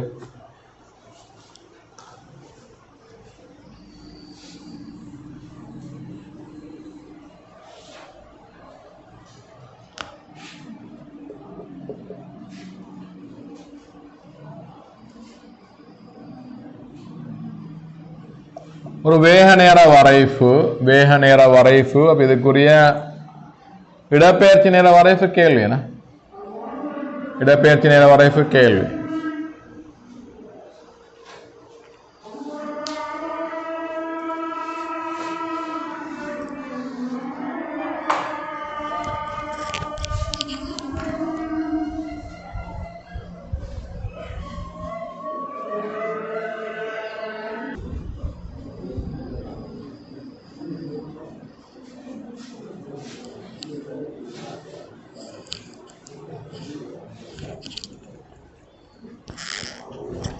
எப்படி வரும்? அவ நேரடியான வேகம் மாறாத, இங்க படித்திறன் மாறாம இருக்கணும், நேரில் இருக்கணும் படித்திறன். வேகம் குறைஞ்சி 0 மைனஸ்ல போகுது, அப்ப படித்திறன் நேரில் இருக்கணும், பர்மன் குறைஞ்சி 0 ஆகணும், வேகம் மைனஸாக படித்திறன் மைனஸ்ல போகணும். இப்படி இது ஒரு வளைவு, வளைகோடு. திரும்ப படித்திறன் மைனஸ்லேக்கு மாறாமிக்குது, எனவே நேர்கோடு வரணும். இப்படி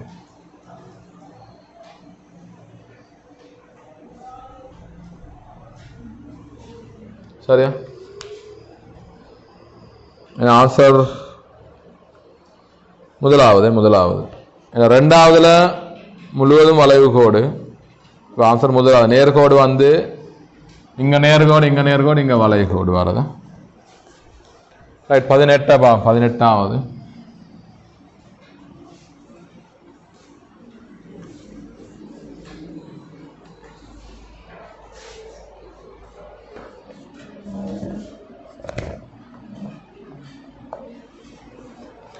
குவியத்தூரம் 10 சென்டிமீட்டர் உடைய ஒரு மெல்லிய வில்லை L1ற்கு முன்னால் 30 சென்டிமீட்டர் தூரத்தில் ஒரு சிறிய பொருள் வைக்கப்படும் போது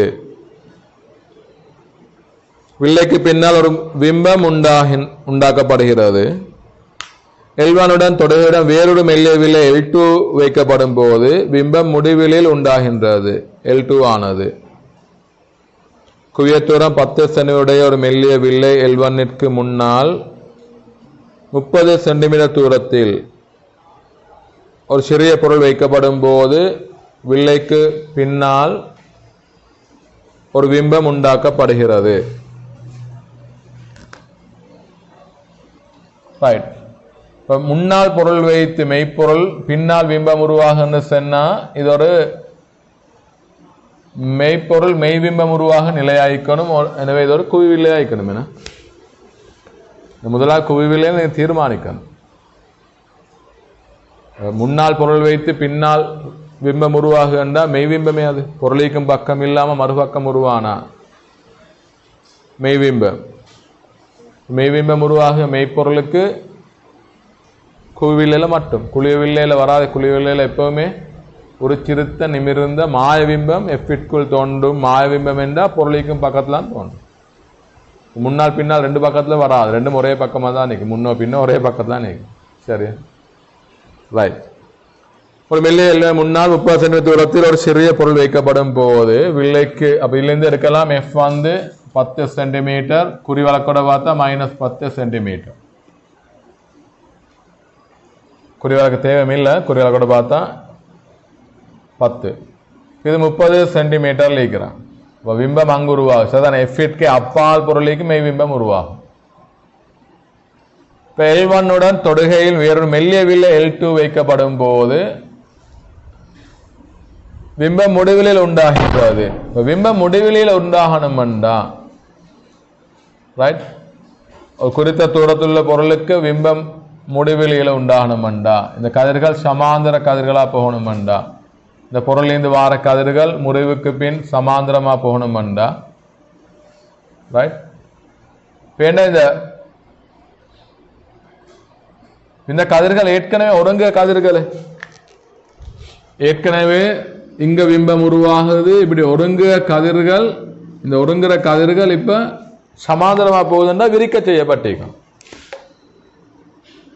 சமாந்தரமா போறா விரிக்க செய்யப்பட்டிருக்கும். அப்படியும் யோசிக்கலாம். இந்த வில்லை மட்டும் இருந்தா பிம்பம் இங்க உருவாகுது, பின்னால் உருவாகுது, முன்னால் இந்த பின்னால் உருவாகுது. இப்ப முடிவிலி என்று சொன்னா இந்த கதிர்கள் விரிக்கப்பட்டிருக்கும். ஆகவே வாரவில்லை விரிவில்லை ஆயிக்கும். ஆகவே விரிவில்லை நிறைய ஆசிரியர் ஆப்ஷனுக்கு நிறைய குவியத்தூரம் 15 குழிவில்லையா, 20 குவிவில்லையா, குவியத்தூரம் 10 குழிவில்லையா. நான் உங்களுக்கு குழிவில்லை என்று வந்ததால L2 என்பது குழிவில்லை என்பது விரிவில்லை என்பது வாரதால 2வது 4வது நீக்கலாமே. 2வது 4வது நீக்கலாம். இல்ல 2 5 நீக்கலாம். 4 நீக்கலாம். 4 நீக்க வேண்டாம் 10 சென்டிமீட்டர் என்பதால இதுவும் 10 அதுவும் 10 ஆகினா ஒரு வில்லையா தொழிற்படாது, ஒரு கண்ணாடி குற்றி மேல தொழிற்படு. ஆகவே வில்லைகள் அதாவது கதிர்கள் ஒடுக்கமாவது விரிக்கமாவது சும்மா அப்படியே போகும். ரெண்டும் சம வலுவுடையது. 10 சென்டிமீட்டர் 10 சென்டிமீட்டர் வலுக்கள் சமம். சரியா? அது வராது. பாச வரப்போகுது 1 அல்லது 3, 1 அல்லது 3. அதை பார்க்கறேன்டா இது கணிப்பு செஞ்சா பார்க்குவோமே 1 3 என்பது.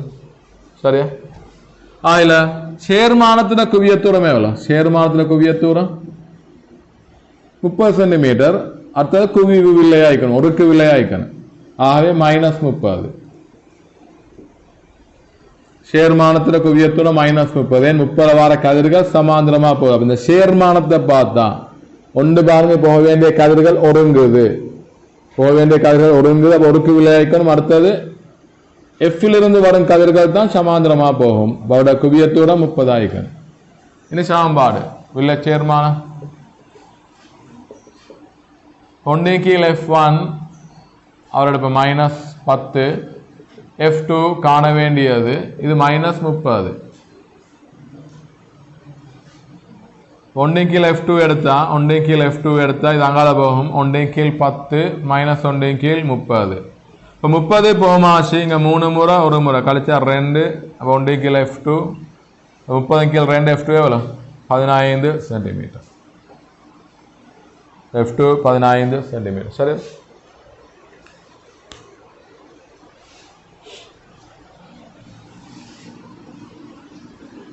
உங்களுக்கு கதிர் வரைபடம் இல்லாம யோசிக்கிறதா இருந்தா நீங்க யோசிக்கணும். 10 சென்டிமீட்டர் குவியத்தூரம் 30 மாறிக்குது. குவியத்தூரம் அதிகரிக்குதுன்னு சொன்னா வலு குறைஞ்சிக்கணும். அப்படித்தானே? குவியத்தூரம் அதிகரிக்கிறன்னு அர்த்தம் வலு குறையுது, பவர் குறையுது. வலு குறையுதா இருந்தா அந்த வந்து சேரவில்லை எதிராக உள்ள வில்லையா இருந்திக்கும். குவிக்கும் வில்லையோட இன்னொரு குவிக்கும் வில்லைய சேர்த்தா வலு கூடும். அதாவது குவியத்தூரம் குறையும், வலு கூடும். குவிவில்லையோட விரிவில்லையை சேர்த்தா தான் அவரோட வலுவை குறைக்கல. 10 சென்டிமீட்டர் குவியத்தூரம் இருந்தது 30ஆக மாறுதா இருந்தா அது விலங்கு இருக்கலாமே. கதிர் வரைபடம் இல்லாமே, கதிர் வரைபடம் இல்லாம அது விலங்கு இருக்கலாமே. 19 தரவு. அடுத்தது முடிவில பிம்பம் உருவாகுது. அவ 30 சென்டிமீட்டர். சரியா? 19 30ஆக மாறுதாக இருந்தா சரியா? குவியத்தூரம் அதிகரிக்கிறதா வலு குறையுது. வலு குறையுமா இருந்தா எதிர் இயல்புடையால் தான் வந்திருக்கணும். வலுவை குறைக்க அவர் தான் குவி வந்து அப்ப குழிவு வந்திருக்கும் அப்படின்னு தீர்மானிக்கலாமா? நாமளாக பார்த்தா கதிர் வரைபடத்தை வைத்து பாருங்க. இந்த வில்லை மாத்திரமே இங்க ஒடுங்க வேண்டிய கதிர்கள் இந்த வில்லை வைத்து அந்த கதிர்களை இவரு விரித்துடுது. அப்ப விரிவில்லை ஆயிக்கணும். இந்த கதிர்கள் சமாந்திரமா போகுது, அப்ப விரிக்கப்படுது. அதாவது ரெண்டாவது வில்லைய நோக்கி வர கதிர்கள் விரிக்கப்பட்டு என்னது விரிவில்லை ஆயிக்கணும். அப்படியே நான் முடிவு எடுத்தது. அப்படி இல்லாம அந்த கதிர் வரைபடம் இல்லாம முடிவுக்கு போகலாம். 19வது கேள்வி. 19வது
பாருங்க. ஒரு கலம் எக்ஸின் மின்னியக்க விசையை அளப்பதற்கு அழுத்தமானியை பயன்படுத்தும் போது அந்த கம்பியின் இரு நுனிகளுக்கு குறுக்கே தொடுக்கப்பட்டுள்ள 2 வோல்ட் சேமிப்பு கலத்தின் வோல்ட் அளவு வீழ்ச்சி அடைய காணப்படுகிறதா? அது குறைதான். 2, 1.99, 1.98, 1.97 அப்படின்னு குறையுது. 2 1.98, 99, 1.98, 97, 96, 95 என்று குறைந்துட்டு வருதுதான். சேமிப்பு கால வோல்ட் அளவில் குறைவு இருந்த போதிலும் மாணவன் ஒருவன் அழுத்தமான கம்பியில் ஒரு நிலைத்த சமநிலை புள்ளியை பெறலாம் என அவதானித்தான். முதலாவது செல்வம் இந்த சமநிலை நிலையத்துக்கு என்ன நடக்கணும்? இப்ப சேமிப்பு காலம் வீழ்ச்சி அடைதா இந்த சமநிலை நிலையத்துக்கு என்ன நடக்கணும்? இதுல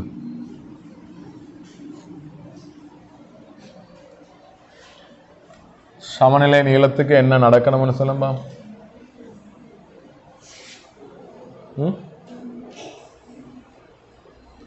சமநிலை நீளம் அங்க பேட்டரி வீழ்ச்சி அடைந்த சமநிலை நீளம் நாங்க இல்ல கே வி சமன் கேஎல் தானே பாக்குறோம். உண்மையா கேட பெருமானம் என்ன? நான் இப்ப நிறுவல்ல தெரிஞ்சுதான் நல்ல மைனோட் ரோயின் கீழே ஏண்டு வரும். என்ன ரோ தடைத்திறன், ஏ குறுக்கு வெட்டு, ஐ நோட் என்ன நடக்கும்? இந்த பேட்டரி வீழ்ச்சி அடைந்த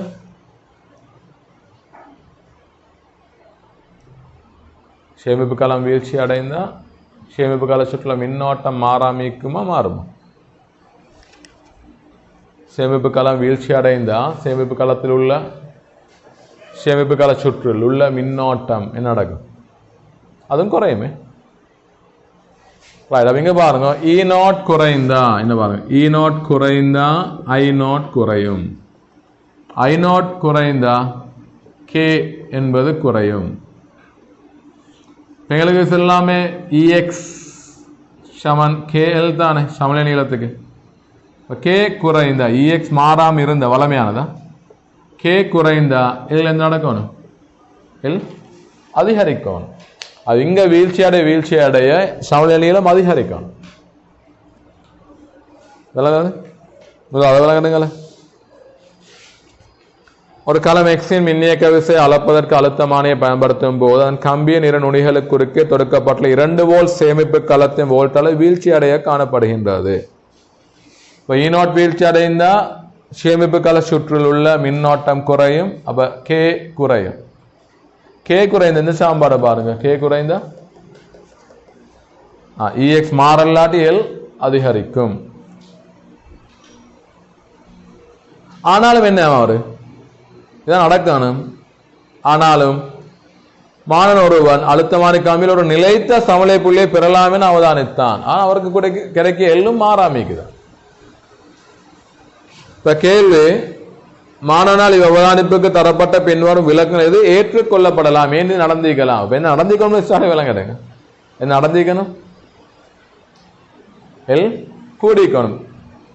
இஎக்ஸ் சமன் கே எல். அவர் தானே குறையுதுன்னு சொல்லிக்கிறேன், இவரு குறையுதல்ல. ஆக எல் அதிகரிச்சிக்கணும், ஆனா அதிகரிக்கலையாம், அதுவும் மாறாமிக்குதான். சரியா? இப்ப கே குறைந்தா எல் அதிகரிக்கணும். ஆகவே ஆனால் இங்க கே குறைந்தாலும் எல் அதிகரிக்கலையா? நான் எதிர்பார்க்கிறது எல் அதிகரிக்கணும், ஆனா அதிகரிக்கல. இப்ப காரணம் சொல்றான் பாருங்க. சமநிலையிலும் சேமிப்பு காலத்தின் வோல்ட் அளவை சார்ந்திருப்பதில்லையாம். அதில் தங்கில்லாட்டி என்ன நடந்தாலும் எல்லை வரணும், அப்படித்தானே? இவரில் தங்கி இல்லாட்டி அப்படியே நீக்கிற. ஆனால் அது அழுத்தமான இல்லை. எதுல? மீட்டர் பாலத்தில் பாருங்க. நான் பார்க்க அந்த சமநிலை நீளம் 6 மணிக்கு இல்லாட்டோ, அதாவது வீட்ஸ்டம் பாலத்தில் பார்க்க நாங்கள் வீட்ஸ்டம் பிரிட்ஜில் பேட்டரியில் மின்னியக்க விசையில் தங்கி இல்லைன்னு சொல்லி, அது வீட்ஸ்டம் பாலத்தில், அதாவது மீட்டர் பாலத்தில். அங்கே மின்கலம் வீழ்ச்சி அடைந்தால் சமநிலையெல்லாம் மாறாது. அங்கே தடைகளோட விகிதத்தை தான் பார்க்கணும். ஆனால் அழுத்தமானில கட்டாயம் இவர் தான் சேமிப்பு களம் போடுவதே. அதனால நான் தியரியில் பார்க்குற சேமிப்பு களம் போடுவதே இங்கு நீண்ட நேரத்துக்கு மாறா மின்னோட்டம் அவசியம். எனவே நாங்கள் என்ன செய்த சேமிப்பு களம் பயன்படுத்திய மின்னோட்டம் மாறினா பரிசோதனை இந்த வி சமன் கே எல் அல்லது வி நேர சமன் எல் என்ற முடிவுக்கு போக இயலாது. சரியா? வி சமன் கே எல் அல்லது வி நேர சமன் எல் என்ற முடிவுக்கு போக இயலாது இந்த மின்னோட்டம் மாறினா. ஏன்? கேல மாற்றம் ஏற்படுது. வி சமன் கே எல் அல்லது வி நேர சமன் எல் என்ற முடிவுக்கு போகணுமா? இந்த கே மாறலையாயிக்கணும்.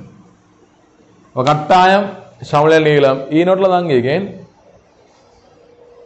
ஈ நோட்டில் ஐ நோட் தாங்கிக்கிறேன். ஈ நோட்டில் ஐ நோட் தாங்கி, ஐ நோட்டில் கே தாங்கிக்கிறேன். அப்போ கேல எல் தாங்கிக்கிறேன். ஆகவே முதலாம் கூற்று பிழையா? அப்படி இருந்தா சரி, ஆனால் அது பிழை. அப்படி ஒன்று ஈக்காது. முதலாவது பிழை. சரியா? ரைட். அடுத்தது, அழுத்தமான கம்பியின் 2 நுனிகளுடன் சம்பந்தப்பட்ட வலுக்கள் உள்ள வேறுபாடுகள் ஒரு நிலைத்த சமநிலை புள்ளி அடைவதற்கு காரணமா இருக்கலாம். இந்த முனைவுல வலு வரலாமே, அந்த முனைவு வலு தான் இதை அட்ஜஸ்ட் பண்ணுதா? அப்படி இல்லை. முனைவல் எந்த இருந்தாலும் இதான தொடர்பு விஷமம் கேள் தானே. கே குறைவா இந்த கட்டாயமில் கூடணும். இங்க கே குறையுது, அதுல மாற்றம் இல்லை. சரியா? ஏன்னா மின்னோட்டம் குறையுதான், வீழ்ச்சி அடைஞ்சா மின்னோட்டம் குறைஞ்சா கே குறையுது, அதுல மாற்றம் இல்லை. எல் ஏன் அதிகரிக்குது இல்லைன்னு இங்க தான் யோசிக்கலாம் நீங்க. இப்ப கே குறைந்தா எல் அதிகரிக்கணும், எல் அதிகரிக்காம என்ன நடக்கணும்? கே குறைந்தா இவரும் குறைந்தா தானே. கேயும் குறையுது, ஈயும் குறைந்து இது நடக்கலாமே. இந்த சுற்றுல இதுவரை நடக்கும். இ நோட் நடக்கும், ஐ நோட் குறையும், கே குறையும், இதெல்லாம் நடக்கும்.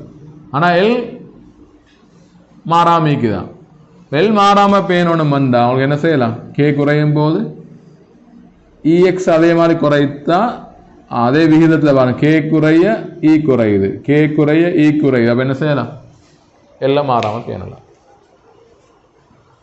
மூன்றாவது, சேமிப்பு களத்தின் வோல்ட் அளவு குறைகின்ற போதிலும் களம் எக்ஸ் கம்பி குறிக்க ஒரு மாறா அழுத்த படுத்தினை பேணி உள்ளது. இங்க அழுத்தப்படுத்தின என்பது கே குறிக்க, அழுத்தப்படுத்தின என்பது கேட பேரு. சரிதான்? கேட பேரு அழுத்தப்படுத்தின, விஓஎல் அழுத்தப்படுத்தின. அழுத்தப்படுத்தின உருவாக்குறாள் யார்? அழுத்தமான சுற்றுல அழுத்தப்படுத்தின உருவாக்குறாள் யார்? இவரா? இவர் தான் உருவாக்குறார். இவர் உருவாக்க அழுத்தப்படுத்தினால் இவர் தான் சமப்படுது. இவர் இங்க அழுத்தப்படுத்தினா உருவாக்குறல்ல. அழுத்தப்படுத்தின உருவாக்குறாள். இங்க வோல்ட் அளவு வழங்கி அழுத்தப்படுத்தின கே உருவாக்குறது இந்த பேட்டரி. இவர் அங்க உருவாக்குறல்ல. ரைட். நான்காவது, கம்பிய வெப்பநிலை அதிகரிப்பு சேமிப்பு காலத்தின் வோல்ட் அளவு குறையும் விளைவை சூனியமாக்கி இருக்கலாம். அது கொஞ்சம் மீக்கணுமா தான். ஐந்தாவது பாப்பமே, பரிசோதனை செய்யும் போது களம் எக்ஸின் வோல்ட் அளவு வீழ்ச்சி அடையலாம். அது சரி. கே குறையணும்னா அதே மாதிரி இஎக்ஸும் குறைஞ்சா எல் மாறாமி கேள். சரியா? ரைட். இதுலேயும் ஒரு டவுட் வரும். என்ன டவுட் இருந்துச்சுன்னா, பொதுவான பேட்டரிகள் வந்து மின்னோட்டம் எடுத்தா தான் அது வீழ்ச்சி அடையல். இப்போ சமநிலையில் மின்னோட்டம் ஓடுதான், யாராவது அப்படின்னு தர்க்கிக்க இயலும். இதில் அப்படி ஒரு பிரச்சனை மேய்க்குதில்ல. மின்னோட்டம் ஓடாமல் எப்படி பேட்டரி மின்னிறக்கம் அடைய இயலாது. எனவே அந்த கூற்று இல்லைன்னு சரி யாராவது தர்க்கிக்கலாம். பொதுவாக பேட்டரிகள் மின்னோட்டம் ஓடினாத்தான் மின்னிறக்கம் அடையும். நான் கேட்கறதெல்லாம் டீட்டெயிலாக தீரில் பார்த்துக்கிறேன். குறித்தால பேட்டரிகள் குறித்தால சக்திக்கும் நீங்கள் மின்னோட்டம் அந்த சக்தியை வெளியே எடுத்தால் தான் பேட்டரி மின்னிறக்கம் அடையும். சரியா? பொதுவாக பயன்படுத்தாம இப்போ கடையில் உள்ள பேட்டரிகள் ரைட் ஒரு 4-5 மாதத்துக்கு பிறகு நீங்கள் வைத்து பார்த்தாலும் அதே பேட்டரி அதே மின்னியக்க செய்யும். ஏன்னா பயன்படுத்தப்படுதல் ரைட். பொதுவாக பாருங்கள், சமநிலை என்றால் துணை சுற்றியுள்ள மின்கலத்தில் மின்னோட்டம் ஓடுமா இல்லையா? ஓடாது. இப்போ மின்கலம் மின்னோட்டம் ஓடாமல் ஒரு மின்னிறக்கம் அடைய வாய்ப்பு இருக்கிறா இல்லையா? இல்லை. இது பொதுவாக இல்லை. ரைட். அப்படி யாராவது யோசிச்சு 5வது கூற்று பிள்ளைன்ற மாதிரி யோசிக்க வாய்ப்பு இருக்கிறேன். சரியா? ரைட். ஆரம்பத்தில் நானும் ஸ்டார்ட் அந்த கேள்வி பார்த்தேன், அப்படி யோசித்தேன். இப்படி மின்னோட்டமோட மின்னிறக்கம் அடைய இயலாதேன்னு சரி. ஆனாலும் சில இது இருக்கிறது. அது இப்போ மின்கலங்கள் இல்லாமல் இது ஒரு வெப்ப இணையாக இருந்தா, உதாரணத்துக்கு வெப்ப இணை வெப்ப மின் இணைன்னு பார்க்குறோம். அட மின்னியக்க விஷயத்தில் தாங்கிக்க அது இப்போ ஃபிக்ஸான ஒரு மின்னியக்க விஷயம் இல்லை. அட வெப்ப மின்னியக்க விஷயம் தாங்கிக்கிற வந்து வெப்பநிலை வித்தியாசத்தில் உதாரணம் அதை மாதிரி உண்டா இந்த என்ன செய்யலாம்? அப்போ நடக்கலாம். ஏன்னா வெப்பநிலை வித்தியாசம் குறையுது, எனவே அடு மின்னியக்க விஷயம் குறையுது. ரைட். உதாரணம் நல்ல ஒரு உதாரணம் அதான் வெப்ப மின் இணை. வெப்ப இணையிட தூண்டப்படும் மின்னியக்க விஷயம் அந்த வெப்பநிலை வித்தியாசத்துக்கு நேர்க சமம். அத மாதிரி ஒன்றாதான் இவர் இருந்தா அங்க வெப்பநிலை வித்தியாசம் குறைய குறைய நடந்திக்கலாம். அதுல தூண்டப்படும் மின்னியக்க விசை குறையுது, எனவே இங்க துணை சுற்றுள்ள மின்னியக்க விசை குறையுது, கேயும் குறையுது, ஈயும் குறையுது நடந்திக்கலாம். இதுல அதாவது வெப்ப மின் இணைகள்ல நீங்க இந்த உலர்காலம் சும்மா பேட்டரி மாதிரி அல்ல, அது அதாவது மின்னோட்டம் எடுத்தா தான் அவை மின்னிறக்கம் அடையும் இல்லை விலக. வெப்பநிலை குறைந்தாலும் அதை பயன்படுத்தாம என்ன செய்யலாம்? அறவே மின்னியக்க விஷயம் இருந்தது இல்லாமல் போகலாம். ஏன்னால் தங்கிக்கிற வெப்பநிலை வித்தியாசத்தில் சம வெப்பநிலைக்கு வந்துட்டு என்ன அதுல மின்னியக்க விஷயம் உண்டு ஈக்காது. அது மாதிரி ஒரு இது எடுக்கலாமா? ஆன்சர் வந்து ஸ்கீம் ஆன்சர் 5வது. சரி, பல சின்ன பிரச்சனை வர இடம் ஒன்று மீகி என்ன திரும்ப அதான் நான் சொல்லுது. உலர் களம்ன்றே தான் ஒரு களம். பொதுவாக களங்கள் அது களங்களுக்கெல்லாம் எக்ஸ்பயர் டேட் எல்லாம் போட்டு தான் பேட்டரியெல்லாம் மீக்கிறேன். அப்போ அது எக்ஸ்பயர் டேட்டை தாண்டினா அதை மின்னியக்க விசைகள் உள்ளுக்கு ஏதாவது கெமிக்கல் ரியாக்ஷன் நடந்து மாறி மாற்றங்கள் ஏற்படையிலும். ஆனால் பொதுவாக ப்ராக்டிக்கல் செஞ்சு கொண்டிருக்கும் போது அது குறையுதுன்னு சொன்னா அது குறைய ரீசன் சரியான மின்னோட்டம் ஓடுது. இதுவும் ப்ராக்டிக்கல் செஞ்சு கொண்டிருக்கும் போது இந்த குறையுதுன்னு சொன்னா ஒரு உலர்காலத்துக்கு அது சாத்தியம் குறையுது. உலர்காலம்னா அந்த வளமையான பேட்டரிகள் அதுக்கு சாத்தியம் குறையுது தானே? ரைட். ஆனாலும் நான் என்ன சொல்ல, உலர்காலம் இல்லாமல் வெப்ப இணை மாறி ஏதாவது ஒன்றுக்குது சாத்தியமாக. ரைட். அப்போ 5வது ஆன்சர் சாரி. 4வது சின்னொரு சாத்தியப்பாடு இருக்கிற சின்னொரு பாசிபிலிட்டிக்காக நடக்கிறதுக்கு யோசிச்சு பாருங்க. அந்த ஆன்சர் அதல்ல, 5வது தான். கம்பியின் வெப்பநிலையில் அதிகரிப்பு சேமிப்பு காலத்தில் வோல்ட் அளவில் குறைவின் விளைவை சூன்யமாக்கி இருக்கலாம். அந்த இதில் சின்னொரு சாத்தியப்பாடிக யோசிச்சு பாருங்க. அதே ரைட்.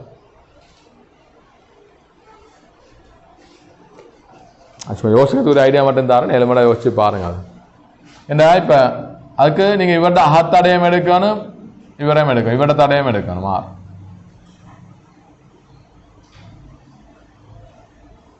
உண்மை இந்த 2 வோல்ட் இந்த 6க்கும் 6 தானே பங்கிடப்படுது. ஒரு முறை சொல்கிறேன், 7 மண்டா கிராப் பண்ணிக்கோங்க, அப்படி இல்லாட்டி அதை விட்டுடுங்க, பிரச்சனை இல்லை. ஆன்சரும் இல்லை அது சரி. ஆனால் இப்படி ஒரு சாத்தியப்பாடிக்கு இந்த 2 வோல்ட் இந்த 6க்கும் 6 பங்கிடப்படும். இந்த ஆர்ஏபி கிடைக்கிற வோல்ட் அளவு மாறாம இருந்தா சமநிலையில மாறாம இருக்கும். அப்ப இது யோசிக்க வராது. கேல மாற்றம் ஏற்படுதுன்னா கேல I0 குறைஞ்சாலும் ரோ அதிகரிக்கல். சரியா? இந்த ஏபிக்கு கிடைக்கிற பங்கு, இந்த ஏபி கிடைக்கிற பங்கு மாறாம இருந்தா நல்லா கேட்கும். ஏபி கிடைக்கிற பங்கு மாறாம இருந்தா கொஞ்சம் சாத்தியமாகலும் இது. உதாரணத்துக்கு ஒரு உதாரணமா இந்த 2 வோல்ட் என்பது இங்கே இந்த 2 வோல்ட் என்பது ஆருக்கும் ஆர்ஏபிக்கும் பங்கிடப்படுதுன்னு வைங்களேன். ரைட், இதுக்கு 0.1 வோல்ட்டும் அல்ல 0.2 வோல்ட்டும் இதுக்கு 1.8 வோல்ட்டும் வருது. பியூர் 1.9 வோல்ட்டா குறைந்துன்னு வைங்களேன். ரைட், இப்போ இந்த தடைகளோட விகிதத்துக்கு ஏற்ற மாதிரி தான் பங்கிடப்படணும். சரியான. ஆனா வெப்பநிலை அதிகரிக்க காரணமா இந்த தடை அதிகரிச்சா அவர் வார பங்கு அதிகரிச்சு இங்க 1.8ம் இங்க 0.1ம் வார ஒரு வாய்ப்பு வரலாம், சாத்தியம் வரலாம். மிச்சம் ரேயாதான் அது நிகழ்த்தாவு நல்லாவே குறைவு. நடக்கலாம். ஏண்டா இந்த E0 குறையதால் இவருக்கு கிடைக்க பங்கு குறைய போகுது. ஏன்னா 2 பேருக்கும் குறையத்தான் கிடைக்கும். ஆனா இவட தடை அதிகரித்து கொண்டு வருதுன்னு சொன்னா இவட வெப்பநிலை காரணமா இவட தடை அதிகரிக்குமாக இருந்தா ரைட், இவருக்கு கிடைக்க போற பங்கு அதிகரிக்குது.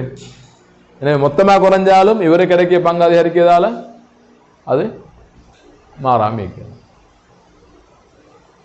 சரியா? மொத்தமா குறையுது 2 1.9 குறையுது. ஆனாலும் இவட தடை அதிகரிப்பால் அவருக்கு கிடைக்கிற பங்கு அதிகரிக்குது. பங்கு அதிகரிச்சு 1.8 1.8ஆவே இந்திக்கலாம். அப்படி ஒரு சாத்தியம் 7 மணி விளங்குறதுக்கு இல்லாட்டி பிரச்சனை இல்லை. அது சரிதானே? என்னது ஆன்சர் மேலே ஆன்சர் கொடுத்தது 5ஆவது. ஆனால் அப்படி ஒரு சாத்தியப்பாடு இருக்கிற. ஆனால் அது நடைமுறையில் யோசிச்சா மிகவும் குறைவாது. இதை வெப்பநிலை அதிகரித்து கொண்டே இருக்கணும். அவன் சரியாக அந்த விகிதத்துக்கு ஏற்ற மாதிரி நடக்கணும். அப்படி எல்லாமே நடக்குது. ப்ராக்டிக்கலாக அந்த நிகழ்த்தாவும் நல்லாவே குறைவு, ப்ராபபிலிட்டி குறைவு. ஆன்சர் 5ஆவது. பிற பாயிண்ட்ஸ், முக்கியமான பாயிண்ட்ஸ் என்னன்னு சொன்னா இது இதை விளங்க கிடைக்காது. அடுத்து வேறு உலர்கலங்கள் பொதுவாக மின்னோட்டம் எடுத்தால் தான் மின்னிறக்கம் அடையும். அதுவும் நல்லா விளங்குறது. மின்னோட்டம் ஓடினா தான் அவை மின்னிறக்கம் அடையலாம். இதில் சமநிலையில் மின்னோட்டம் ஓடா சந்தர்ப்பம் என அது மின்னிறக்கம் அடைய வாய்ப்பு குறைவு. உலர்காலம் இல்லாமல் வேற வெப்ப இணை போன்றதாக இருந்தால் அது சாத்தியம் இல்லை.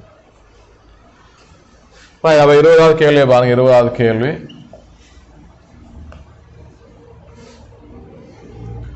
தரப்பட்ட சுற்றில் வோல்ட்மானி வியும் எம்பியர்மானியையும் தவறுதலாக இடை மாற்றப்பட்டால் எம்பியர்மானி வோல்ட்மானியும் வாசிப்புகள் முறையே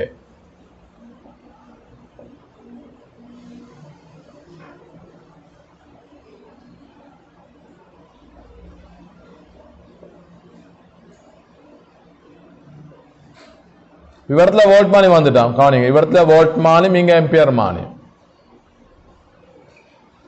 இப்ப வாசிப்புகள் யாது? இலட்சிய உபகரணங்களா? இலட்சிய உபகரணங்கள். வோல்ட்மானி இடம் மாற்றப்பட்டு இங்க போனா அவர் முடிவிலி தடை. சரியா? வோல்ட்மானி முடிவிலி தடை முடிவிலி ஆய்ந்தா மின்னோட்டம் ஓடாது. I0. இங்க மின்னோட்டம் வரலாட்டு இவங்க எந்த ஒரு வாசிப்பையும் காட்ட இயலாது. ஆக எம்பியர்மானி வாசிப்பும் 0. நான் ஏற்கனவே பார்த்தேன் இது. ரைட். இப்போ வோல்ட்மானி வாசிப்புன்னு என்ன பாருங்க. இந்த முழு வோல்ட் அளவும் வோல்ட்மானி குறுக்கே தான் வரும். இந்த முழு வோல்ட் அளவு பேட்டரியோட மின்னியக்க விசையும் வோல்ட்மானி குறுக்கே தான் விரயமாகும். ஏண்டா வேற விரயமாக இடம் இல்லை.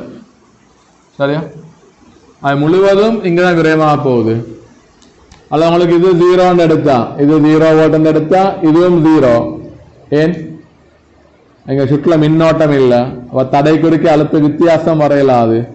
இது 0 எடுத்தா இதுவும் 0 வோல்ட். இவரை 0 எடுத்தா இவட பேட்டரி நேர்முனை 5 வோல்ட். இந்த சந்தர்ப்பத்தில் வோல்ட்மானி குறுக்கே அழுத்த வித்தியாசம் என்னோட பார்த்தா 5 வோல்ட். அப்போ வோல்ட்மானோட வாசிப்பு 5 வோல்ட் ஆயிடும். வோல்ட்மானி வாசிப்பு 5 வோல்ட் ஆயிக்கும். சுற்றுல மின்னோட்டம் ஓடையலாது. ஏன்? முடிவெளி தடை. அப்ப இங்க மின்னோட்டம் வரலாட்டி இங்க ஒருபோதும் ஓடையலாது. ஏன்? இதால வர மின்னோட்டம் தான் இதுல போகணும். எம்பியர்மானி வாசிப்பை காட்ட இயலாது. 0.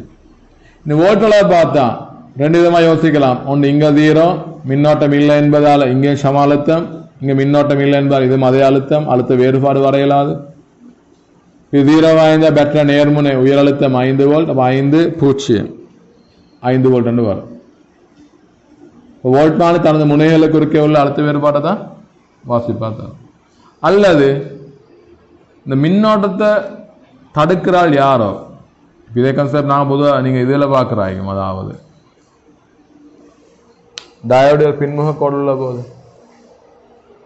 மின்னோட்டத்தை யார் தடுக்கிறோ அவர் தான் மொத்த வோல்ட் அளவையும் சுற்றுல மொத்த வோல்ட் அளவையும் அவர் தான் தாங்கணும். இப்போ சுற்றுல 5 வோல்ட்டுக்கு அவர் இப்போ மின்னோட தடுக்காது யார் இல்லை வோல்ட் மானி முடிவில் தடை. அப்போ முழு வோல்ட் அளவும் அவரை குறிக்க தான் விரையும். எனக்கு ஆன்சரே இல்லைப்பா. ரெண்டாவது 0 ஆம்பியரும் 5 வோல்ட்டும். ரைட். இப்போ டவுட் கேட்குறீங்க இந்த இதுக்கு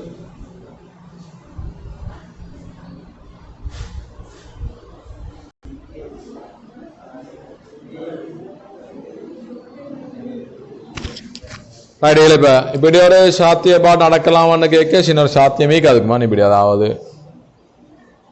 இது மின்னிறக்கம் அடைந்தா இது சமலை புள்ளி இல்லாமல் போகுமே, சமலை புள்ளி இங்கே போகணுமேண்ணா.